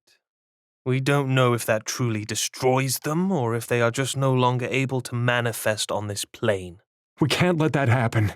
Julian felt the welling of panic in his chest, but he pushed it down and turned towards Damon. He'll never give them up. He'll keep them if you don't defeat him. Damon's expression, which had been taut, cleared. Julian had understood the truth of the matter. Yes, that is true. And from what Christian said, they're in hell right now. And he'll continue that forever. Julian realized. Panic skittered up and down his spine. He leaned over and breathed. Damon rubbed the top of his neck. I can defeat Kali, Damon said. Before he destroys my parents' souls. Julian let out a soft, bitter laugh. Yes, Damon said. And that single word had Julian straightening and looking into the Vampire King's eyes. He searched them for a lie. I didn't believe you when you said you could handle everyone here on your own. I thought you were exaggerating. But it was just me who didn't understand that when you say you're going to do something, you mean you can really do it. Yes, I can do it. I will do it, Damon assured him. Julian let out a breath he hadn't realized he'd been holding and went into Damon's arms. He was trembling. They could come back. Julian whispered. They could be vampires, with Christian and me. Yes. Damon agreed and rubbed his back. Julian burrowed against him, seeking the thump of his steady, powerful heart. He got over his need to be seen as strong and independent at that moment. He didn't care if anyone saw him needing Damon's strength and certainty. When can we go after Callie? Julian asked, knowing that it could not be right away. He wanted to go at that moment. He wanted to claw down the walls that kept him out of lasting. They had to be so careful so as not to have Callie destroy his parents before they could get to them. Hold on, Mom and Dad. We're coming. Soon. But we must have more intel and plans, Damon said with a sort of grim determination. Christian, your ability to hear the dead's thoughts is crucial. You will be able to know more of Kali's machinations than anyone. I'll do whatever is needed, Christian said stoutly. Julian gave his best friend a grateful smile. He knew what a burden it must be to hear the dead's thoughts, but this might be the very thing they needed. I will look into the future for you, my king. Seer said. Feed, Seer. Recover. Damon advised her. Yes, but I will still look. I cannot help it. One of her hands was in Sophia's curls. Besides, this is the last push before I can rest. Sophia pushed up into her touch, rather like a cat might, clearly loving her. You have endured so much. Damon's voice grew tight with emotion. Because of me. All of this is because of me. Julian's parents. The war. Your suffering. She reached out again, without any hesitation, to touch Damon. You couldn't go on without your fledgling. Her hands brushed over Julian's hair. Now you have him. And this was the only way for that to happen. The course of events was set. There will be a glorious future now after this time of turbulence and sorrow. I do hope you are right, Damon murmured. And you cannot take credit for all that went on here. Seer's smile became pained. You believed that we could govern ourselves while you slept. You found out otherwise. It was a painful lesson to everyone involved, but one that had to be experienced. Did you see all of this? Julian asked. He wanted to truly ask her if that meant then what she saw of his parents would definitely come true. There were things that even surprised me, but I could see a path. She explained to him. As to your parents, I have good feelings, but the future can change. Yet I see a way forward. I'll take that, Julian said, and he shivered a little then. The cold of the prison was pressing in on him. He needed to breathe. He really wanted a hot shower or bath where he soaked with Damon and forgot things for a while. I need to take Julian from here, Damon said to the others. Seer, do you wish to remain in Solace or come back to Ravenscroft Manor? I would greatly like to go to Night Vallon, actually. But I know now is not yet the time. But it is there that I would like to rest eventually. For now, I will remain here, she said. I must feed more. Of course, Damon said, then turned to Balthazar. Iros, what do you think we should do? Balthazar gave him a wolfish smile. I will find out everything that is in Caemorn's head and serve it to you on a platter. Caemorn gasped. But I am helping you. Helping me? You have no choice but to help me. Damon's eyes burned like hot coals in the dark. You should not have hidden this from me, Caemorn. Caemorn swallowed and lowered his head. My king, You must earn your freedom, and potentially your place amongst us. But until you have, you will remain here, under lock and key in the prison that you kept Seer in. Damon told him. Here? In this... Caemorn shuddered. It will give you time to think on your choices, Caemorn. Reflect on your character. Seer told him with another one of those smiles that had Julian shuddering. Julian even felt a momentary stab of sympathy for Caemorn. This place was awful, but he had kept Seer here with no regrets, or at least not enough to do anything about it. And he killed them. My parents. He killed them, ordered to or not, and he kept their souls. There were questions he wanted to ask, but realized he couldn't ask them right now. His throat was tight with emotion. He felt almost ill with the possibilities and dangers. The stakes had become that much higher. Iros, after you are done with Camorn, assess the others, Damon told him. Balthazar nodded. I promise not to settle any scores. It will be a completely neutral assessment. Oh, you can settle some. I trust your judgment in this, Damon told him. My faith in people is at an all-time low. It will all be handled. Balthazar rubbed his hands together. Believe me, you will have your answers as to who is loyal and who is not. I'll find out everything. Damon nodded. His hold tightened around Julian, and between one breath and the next, they were no longer in Solace, but back in the guest house of Ravenscroft Manor. In the bathroom, actually. Exactly where Julian had wanted to be.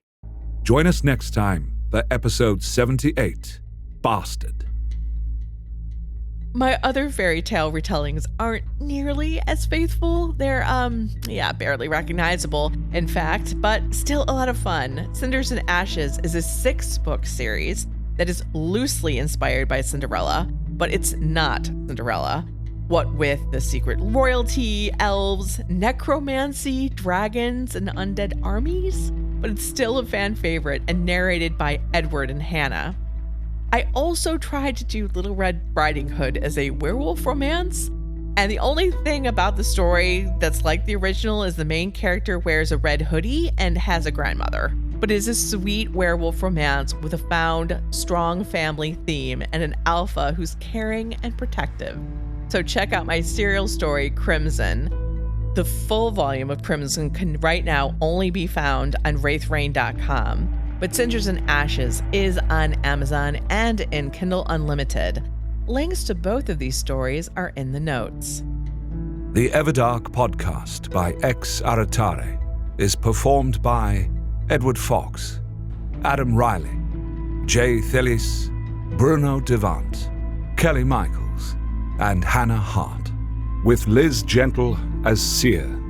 Edited by Matthew Prince, continuity by Adrielle Wiggins. Everdark is produced by Wraith Rain Publishing in association with Her Grace Reed Studios. Copyright 2022 by Wraith Rain Publishing. Everdark, Episode 78, Bastard. Last on Everdark, Julian discovers his parents' souls are in Callie's hands. Camorn claims that he can bring them back, but as he failed to reveal they were still here, Damon has him imprisoned, and Balthazar is to find out everything he knows. You're enjoying this, aren't you, Balthazar? Camorn hissed from his cage, dropping all pretense of civility now that Damon was gone. Balthazar gave him a slow, lazy smile. Now, why would I enjoy pulling every single piece of knowledge out of your mind, Camorn? It's not that you took such evident pleasure in exiling me, or that you killed Julian's parents and trapped their souls in goddamn gems, which has allowed Callie the upper hand. His voice was practically a shout at the end. He cleared his throat and said, There's no reason at all I should enjoy torturing the hell out of you. Camorn glowered at him. It was clear from the look in his silver eyes that he knew he had messed up. Royally. Monumentally. And that was not something that Camorn did. Even Balthazar had to admit that. What was your plan with Julian's parents? You had no idea Julian was going to become the fledgling of the king, so what were you going to do with them? Christian asked Camorn. Balthazar put an arm around Christian's shoulders when Christian said, I'm sure we don't really want to know the answer to that, even if he would tell the truth. Balthazar had but to look into Camorn's mind, and he would know. Insurance. Camorn shrugged. Until Julian and you were no longer considered a threat, Christian, I had them for whatever I needed them for. Would you have let them go after we weren't considered a threat? Christian pressed. His shoulders were rigid under Balthazar's arm. He was not willing to be protected against any knowledge whatsoever. That did not occur, so I do not know what I would have done. I could have released them. Camorn said with another shrug. Don't believe him, Christian. He would never have let them go. They were good material for him to use in whatever fashion it suited him. Balthazar said. Yes, I assumed that. Christian shuddered. I suppose I just hoped otherwise. I mean, he is stopping the natural order from occurring. He's not allowing the souls to go on to whatever plane they're meant to. We do not know what lies behind the doorway. Camorn piped up. We have no idea what happens to the souls there. For all we know, they are transformed into formless energy, no longer a person at all, just material. A speaker to the dead can know. Lizette told me that I could speak to spirits that have been beyond the doorway. I could call them back. Camorn waved a hand. There hasn't been a speaker to the dead in so long that it's all a myth. And there wasn't one when Damon was around. Seer, do you remember what a speaker to the dead can do? Christian turned to the blindfolded immortal that looked on impassively. She smiled faintly. They kept their secrets. Not even Eros knew what the speakers saw. There was a sense that for anyone to pass on this information was to know more than the universe wanted us to. Balthazar's forehead screwed up. You mean like God stopped you? She let out a soft laugh. No, Balthazar. We do not believe in a Christian God. We have found no evidence of one either, but there is... She paused, and her mouth worked as if searching for a word, but she finally just said, There is something. Order, I suppose. In any event, you must not fear being struck down by lightning or something. Balthazar snorted. I admit, I was going to start looking for those lightning strikes. Kali brings that out in me. But that's just a remnant of a past spent under a priest's tutelage. You were taught by priests? Christian's eyebrows rose. Priests used to be some of the most learned people around, Balthazar told him. They could read. Oh, of course. They were taught to read because of the Bible. Christian realized. Camorn made a sound that was somewhat between a hiss and a sigh. To be so superstitious! It is absurd. You counted on that same superstition to keep the order in power. Sophia reminded him. She had been mostly silent up to this point, evidently just pleased to be in the presence of her mistress after so long. In fact, Balthazar just heard a happy hum from her mind. She was not thinking much of anything else. Camorn's lips pressed together. He did not deny it. Seer, you cannot desire to spend any more time in this terrible place. Balthazar frowned. Unless you wish to be here for the interrogation, perhaps you can be taken somewhere more comfortable. And I can tell that you are still hungry. Seer self-consciously touched the bandage around her eyes. I did not think I was vain any longer, but now I am nervous about anyone seeing me other than yourselves and my darling Sophia. Did Balthazar tell you he was getting me 2 kitties, Seer? He's getting me 2! He is! Sophia suddenly grinned. Balthazar barely repressed a groan. He gave a tight smile as Seer turned her head towards him. Yes, she's getting her fluffy, annoying creatures. A smile played on Seer's lips and she patted his shoulder. You have a good soul, Eros. And you are still lovely. Sophia, take her someplace so that she can bathe and dress. I will send more of the disloyal to you both for her to feed upon. Sophia nodded eagerly and took her mistress's hand. Come, we can go to your old bedchamber. It is Camorn's now, She said with a moe of disgust. Then it is bound to be up to date and very nice, Balthazar said. The man has taste, if nothing else. And perhaps... Perhaps. Seer asked. You could take Christian with you? Balthazar answered, and gently nudged his fledgling towards the immortal. Christian whipped his head towards Balthazar. Why are you trying to get rid of me? Because interrogating is not very nice. Sophia answered for him, and took Christian's arm. Come, you can help me find her clothes to wear. Christian stared at him. Clearly he did not want to go. Balthazar just stood there, smiling awkwardly. I don't care if it's not very nice. You may need me. Christian cried. Balthazar leaned in and kissed his forehead. This won't take long. and I'll be right up to get you. Christian blinked and looked down. Fine. But one thing, you need to find out from Camorn how to send David on to the next plane, through the doorway. I don't want to keep him in a gem. I would tell you that information without compulsion. Camorn pointed out icily.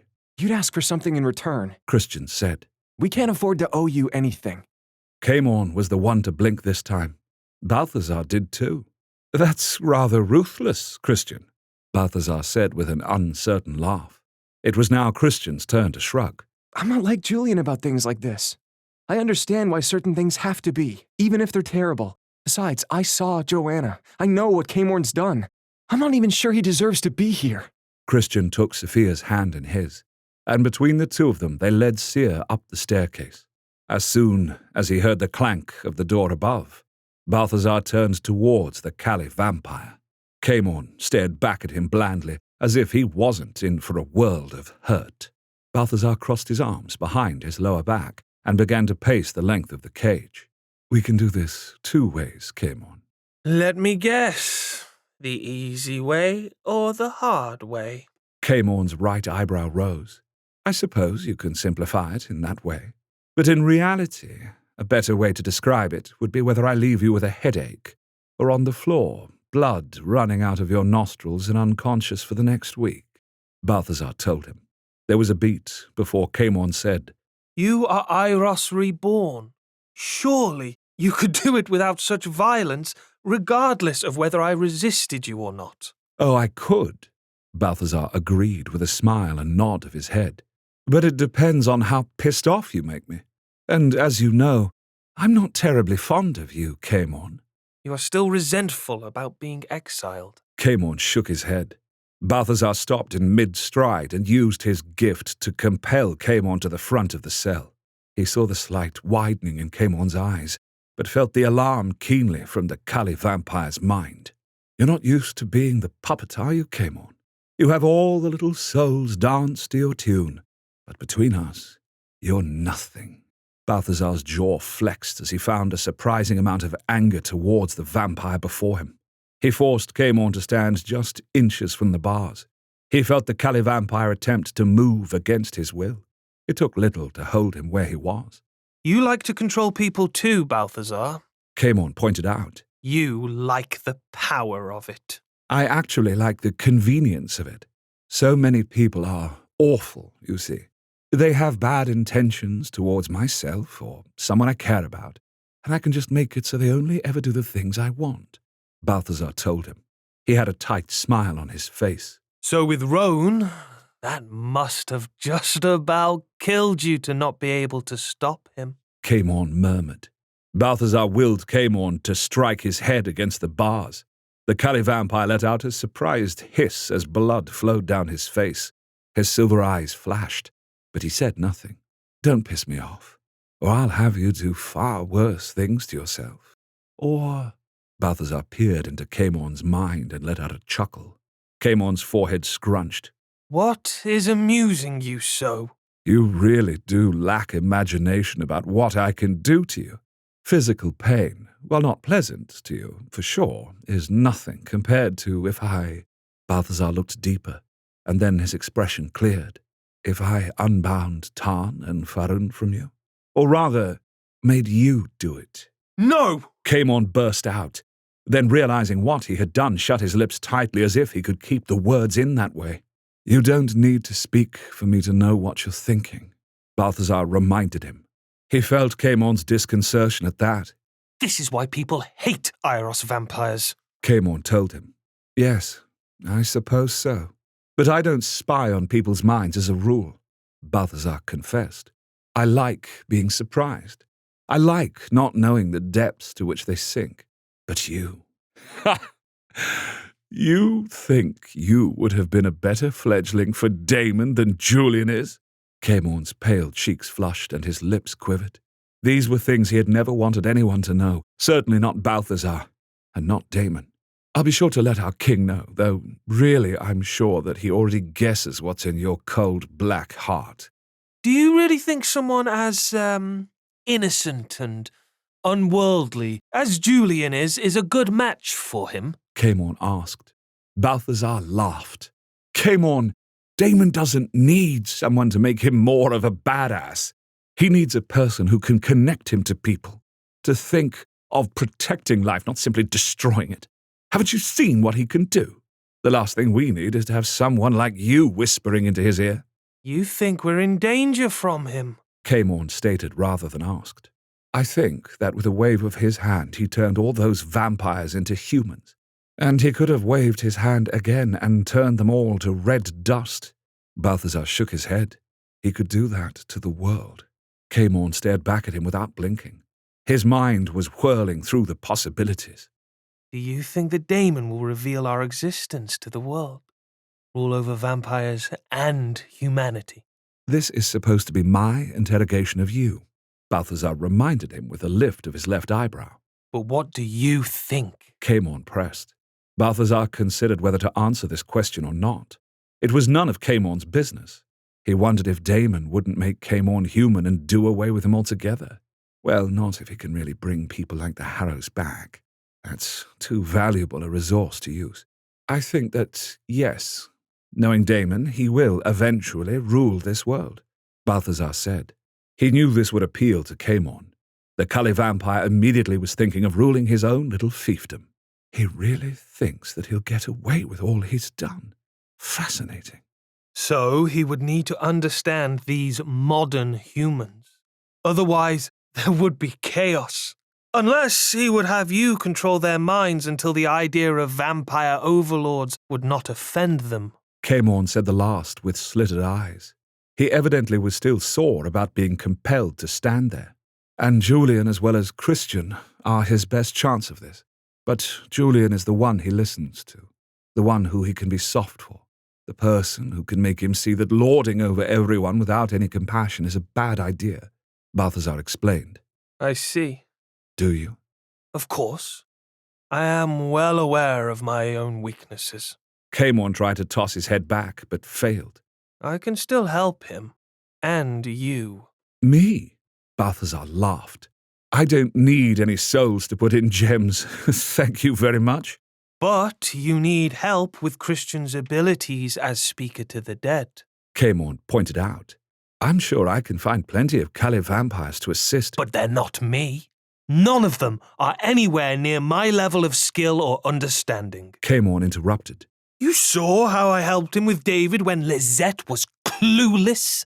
She is one of the most powerful Cully out there. So you see, you need me. I will not advocate on your behalf to King Damon, Balthazar said flatly. I will not betray him. No, you won't. You're surprisingly loyal for someone who killed his master. Not that he didn't earn it. Camorn added quickly. But you will tell him? No, he will know that you need me for Christian, and since you are so close to him, and Christian is Julian's best friend. He let the sentence hang. I think it's time you tell me everything, Balthazar told him simply.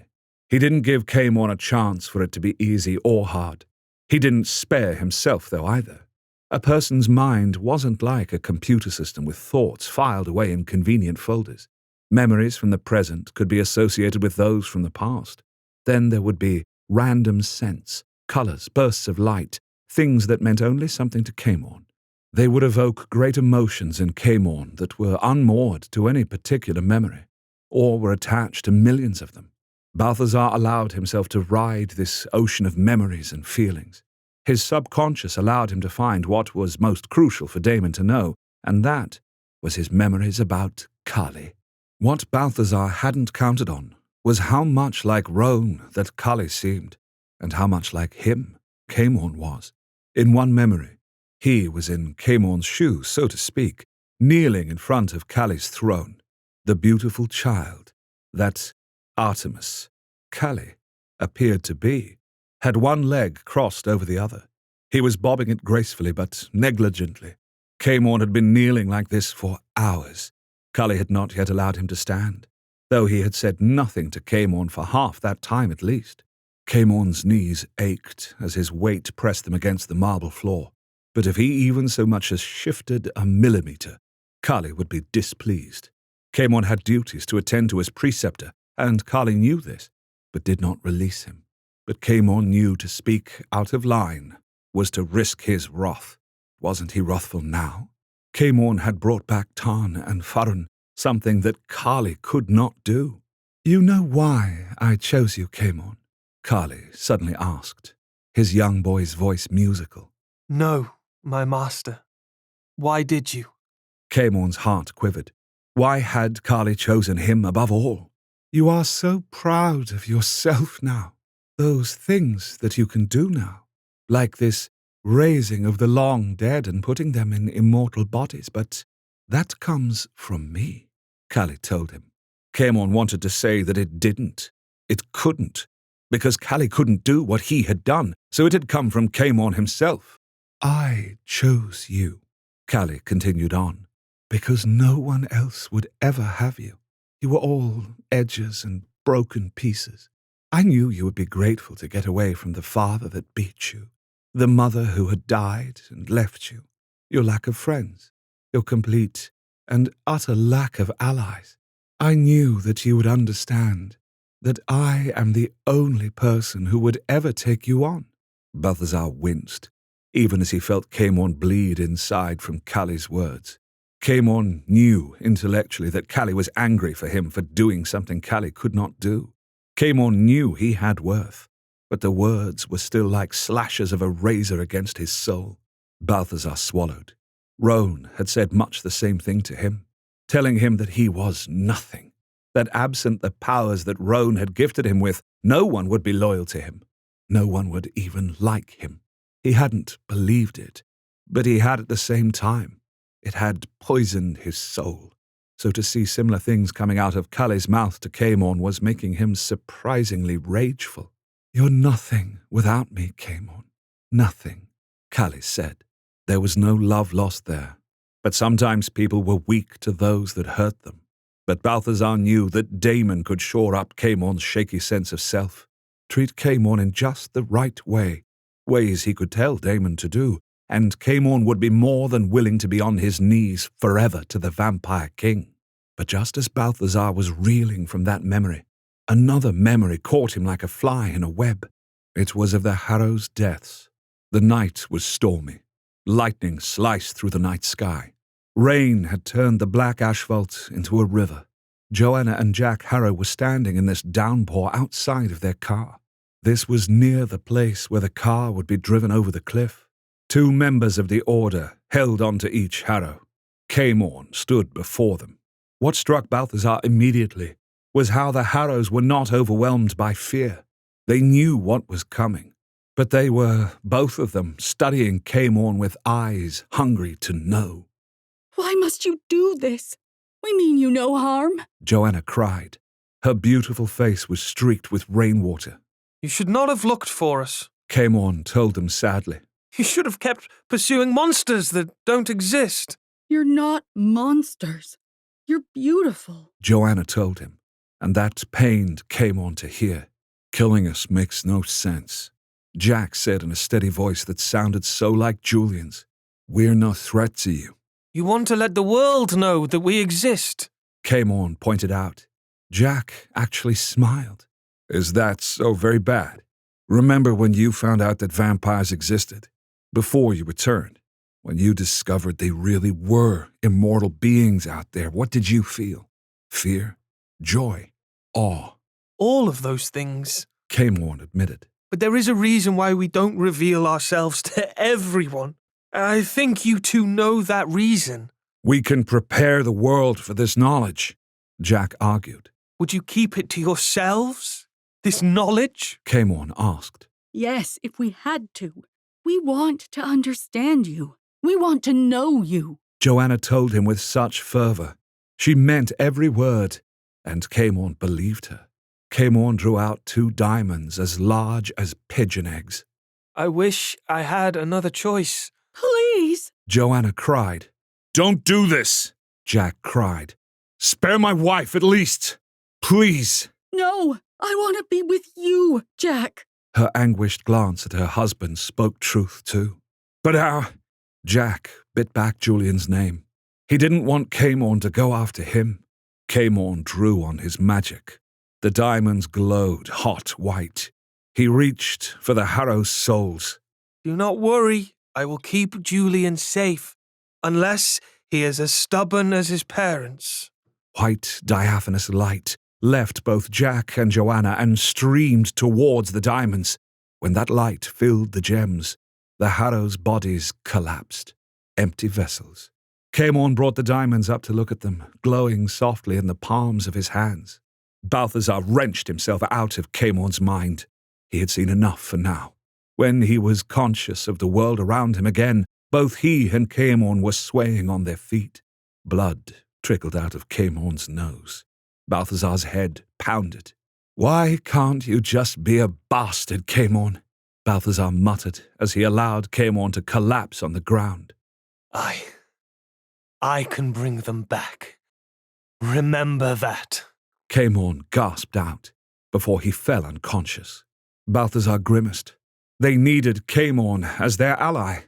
He'd be telling Damon that. Join us next time for episode 79, Reasons Why. We could not do this without the support of our members and shop customers, because the money we use to pay these amazing voice actors comes directly from you.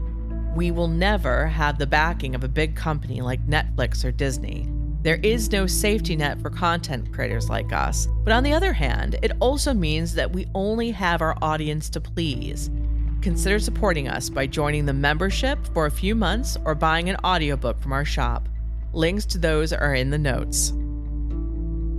The Everdark podcast by Ex Aratare is performed by Edward Fox, Adam Riley, Jay Thillis, Bruno Devant, Kelly Michaels, and Hannah Hart, with Liz Gentle as Seer.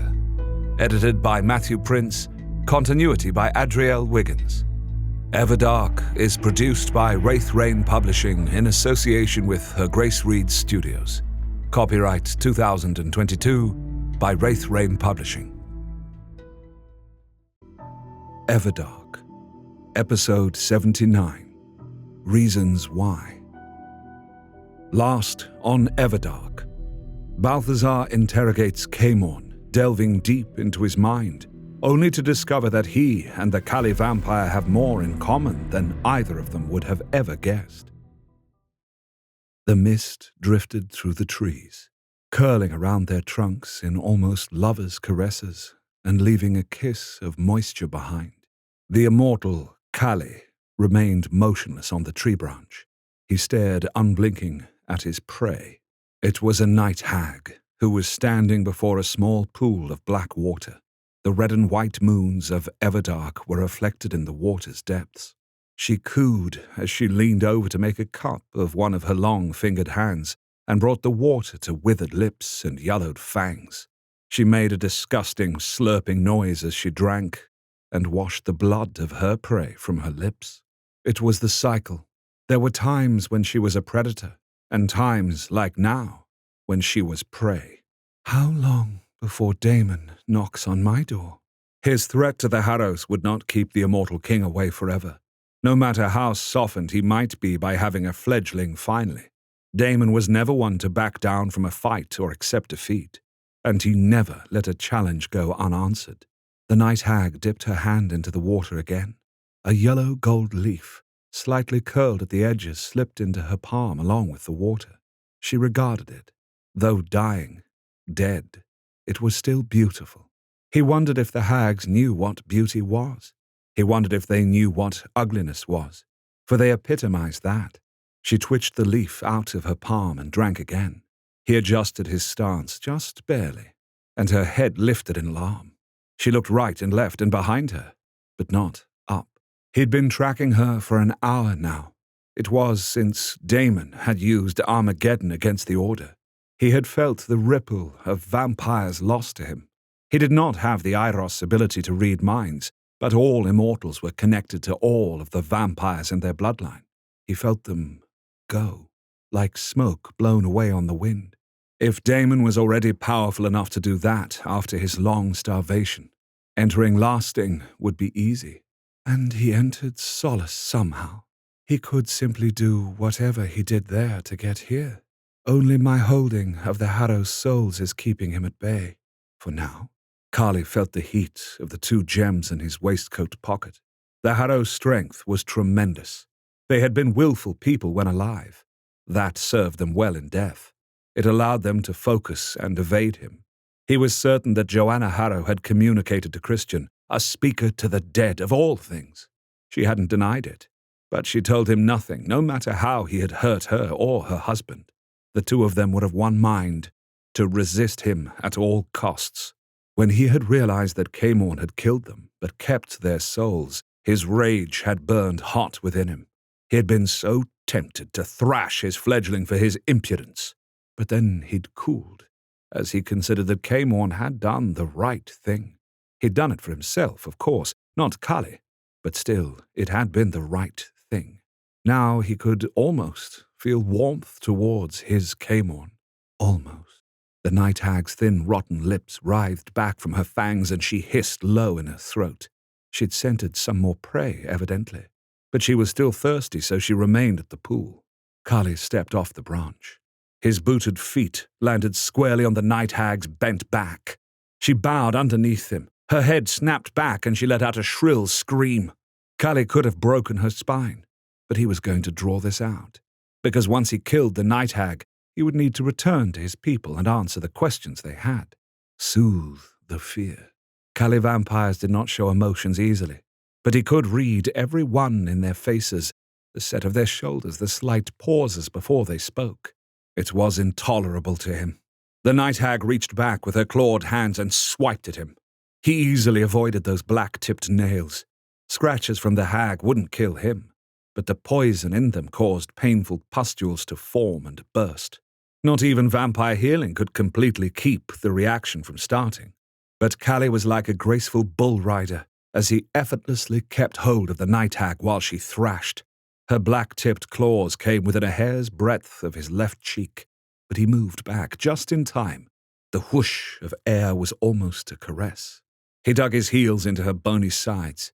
She let out another shriek and reared back. He saw the reflection of their battle in the black mirror of the water. The body he wore was angelic in face and form. Even he had to admit the boy was beautiful who stared back at him. He had chosen this body because it made people underestimate him until it was too late. But this wouldn't work with Damon. Damon knew him down to his soul, so he would not be moved by an innocent face. He wouldn't care that Kali looked like a young teenager who had barely experienced life. He wouldn't see him with any pity, not anymore.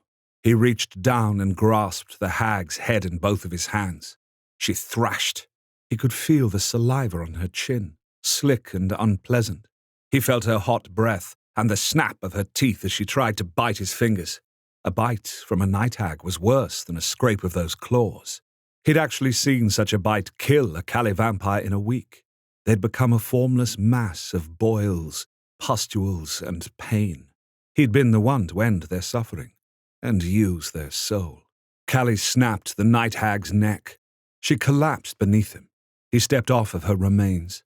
She was more like a bundle of bones and rags than an actual person. There were rumors that before immortals had come to the Everdark, that the hags were beautiful women, but he doubted that. The Everdark was more deadly than the immortals even were. It lived and breathed its darkness. This night hag had simply gotten too close to his people and had to be eliminated. He had to re-establish the balance. The gems within his waistcoat grew warmer. He took them out, one in each hand, and closed his eyes. He opened the gems and his eyes at the same time. Before him stood the Harrows. Jack Harrow had given his son the strong jaw and the sharp planes of his cheeks, the broad forehead. Joanna Harrow had given Julian the plush lips and those same eyes. The 2 of them regarded him with suspicion, but then, as if it were planned, their expressions smoothed away to show nothing. "What do you want?" Jack asked, hands on hips, as if Kali were an unwanted visitor to their imprisonment, even though this was the only time he could see his wife. That they loved one another in a true and deep way was unmistakable. Kali had scoffed at such love before, but the Harrows were making him question that. "You are mine. I can do whatever I want, Kali reminded him. Jack stared at him steadily. You're our jailer. You can never truly possess us. Kali gave him a mirthless laugh. I have not even begun to show you how false that sentiment is. Joanna stepped forward. You haven't brought us out here to do that, have you? She studied his face. It was eerie how good she was at reading him. No, you haven't. You're feeling alone. You need to talk to someone, and we're the only ones you can talk to. You think I seek empathy from you? He let an eyebrow curl upwards. Or your counsel? His lips twitched into a smirk. You lived what? A few decades? What great wisdom do you have exactly to offer? We know our son better than you do. Joanna said, ignoring his insulting words. And that is who you want to speak of, I'm guessing. He's the one that's closest to Damon right now, after all. You knew him as a boy. You do not know the man. How could you know what draws Damon in? Kali asked. We have always known the man our son would become, Jack answered, and he sounded so sure. Kali bowed his head and pursed his lips. These were people who had made a living avoiding dangers. They had learned to make snap judgments about people because their lives depended upon it. One had to be certain, even if one was wrong, to take the next step. But he sensed that they were likely right about their son. You delivered my message to Christian, did you not? I'm sure with words of your own, Kali said to Joanna. I did as you asked, she said simply. What will your son's reaction to your continued existence on this plane be? Kali had asked this before, umpteen times before, but he wanted to get every variable out of them. He'll want to rescue us. She answered truthfully. Who wouldn't want to rescue their parents? But you made clear how foolish and vain such an attempt would be, Kali said more than asked. She nodded. I did, but it won't stop my son from coming here and bringing Damon with him. That was true as well. Even though he risks your utter destruction, Kali asked. I don't believe you can do that. I don't think anyone can do that. She answered. We will see our son again, no matter what you do to us. Jack concurred, again with that certainty. You haven't experienced death like I have. You have no idea what is out there, he reminded them. How can an immortal being understand death at all? You move between bodies like a change of clothes. What's death to you? It must be completely inexplicable. Joanna argued. She suddenly looked off into the distance as if she glimpsed something. You can't go through the gate that we can. No, he couldn't. It repelled him. Not that he wanted to go through it. He just simply did not like that something existed like that which he could not explore and return from. Does it call to you? He was always curious what souls, especially souls as powerful and pure as the Harrows were, experienced with the gate. She nodded slowly. Yes, it beckons us on to another adventure, but... But you won't go, even if I let you go, Kali finished for her, because Julian is going to remain on this side of the gate forever. Our son has a life without us, Jack answered, but this time not as certainly. He's built his existence on the loss of yours, Kali pointed out. He shifted from foot to foot, and he accidentally dislodged one of the night hag's arm bones. Already her desiccated skin had completely dissolved into nothingness, leaving thin, dry, twig-like bones behind in some foul-smelling rags. He's building something new, Joanna argued. An adventure that is just as compelling. Our son will go on. You are not as certain of that as you make out. Kali let a slow smile cross his face. We're his parents. We want him to be happy. We fear he will be sad or hurt or many things. But we know that Julian can and will survive and do so on his own, Jack said. You would be better off, instead of threatening our son, to ask for his forgiveness and help, Joanna said. She gathered her hands in front of her, curling them into fists. Kali's eyes widened, and his bitter amusement could not be ignored as he said, Forgiveness? Yes, forgiveness. He could intercede on your behalf with Damon and... You think Damon would let all of this be forgotten and forgiven simply because Julian asks him to? Kali's right eyebrow raised. You thought that threatening us would stop Damon. So why not the opposite? Joanna asked. He doesn't forgive. He certainly doesn't forget. Not that I should need either, Cully remarked, his eyes narrowing. What is between the two of you? Jack studied his face. Why are you so angry with him? Cully contemplated whether to answer him or not. It mattered little what these people thought. His reasons were his own. Could they even understand his position? Why Damon deserved this and so much more? Perhaps not. But they had been right in that they were the only ones he could speak to. There is balance in all things, Cully said. Life and death are constantly taking and giving. He made his hands into scales. He dropped one down very low. When that balance is thrown off, chaos floods in. Unexpected and unwanted consequences occur. The whole system can and will collapse unless balance is restored. Cully brought his hands up level again. Damon was the balance. Joanna's forehead furrowed. And he went away, which caused an imbalance. Yes, without him, the other immortals allowed their vices to run wild, which led to a war. Cully began to pace in a tight line. Without Damon's balancing influence, there was nothing to stop things from tipping over into chaos. Were you one of the ones who let their vices run wild? Jack asked dryly. His eyes were narrowed at Cully. No, Cully answered simply. It is not that I do not have any, but due to my gifts, I must control myself. And baiting Damon now is controlling yourself? Jack scoffed. Cully paused in his pacing and glared at Jack. You do not understand why I am doing what I am doing. I am trying to explain. If you do not wish to hear. Jack? Joanna said her husband's name repressively.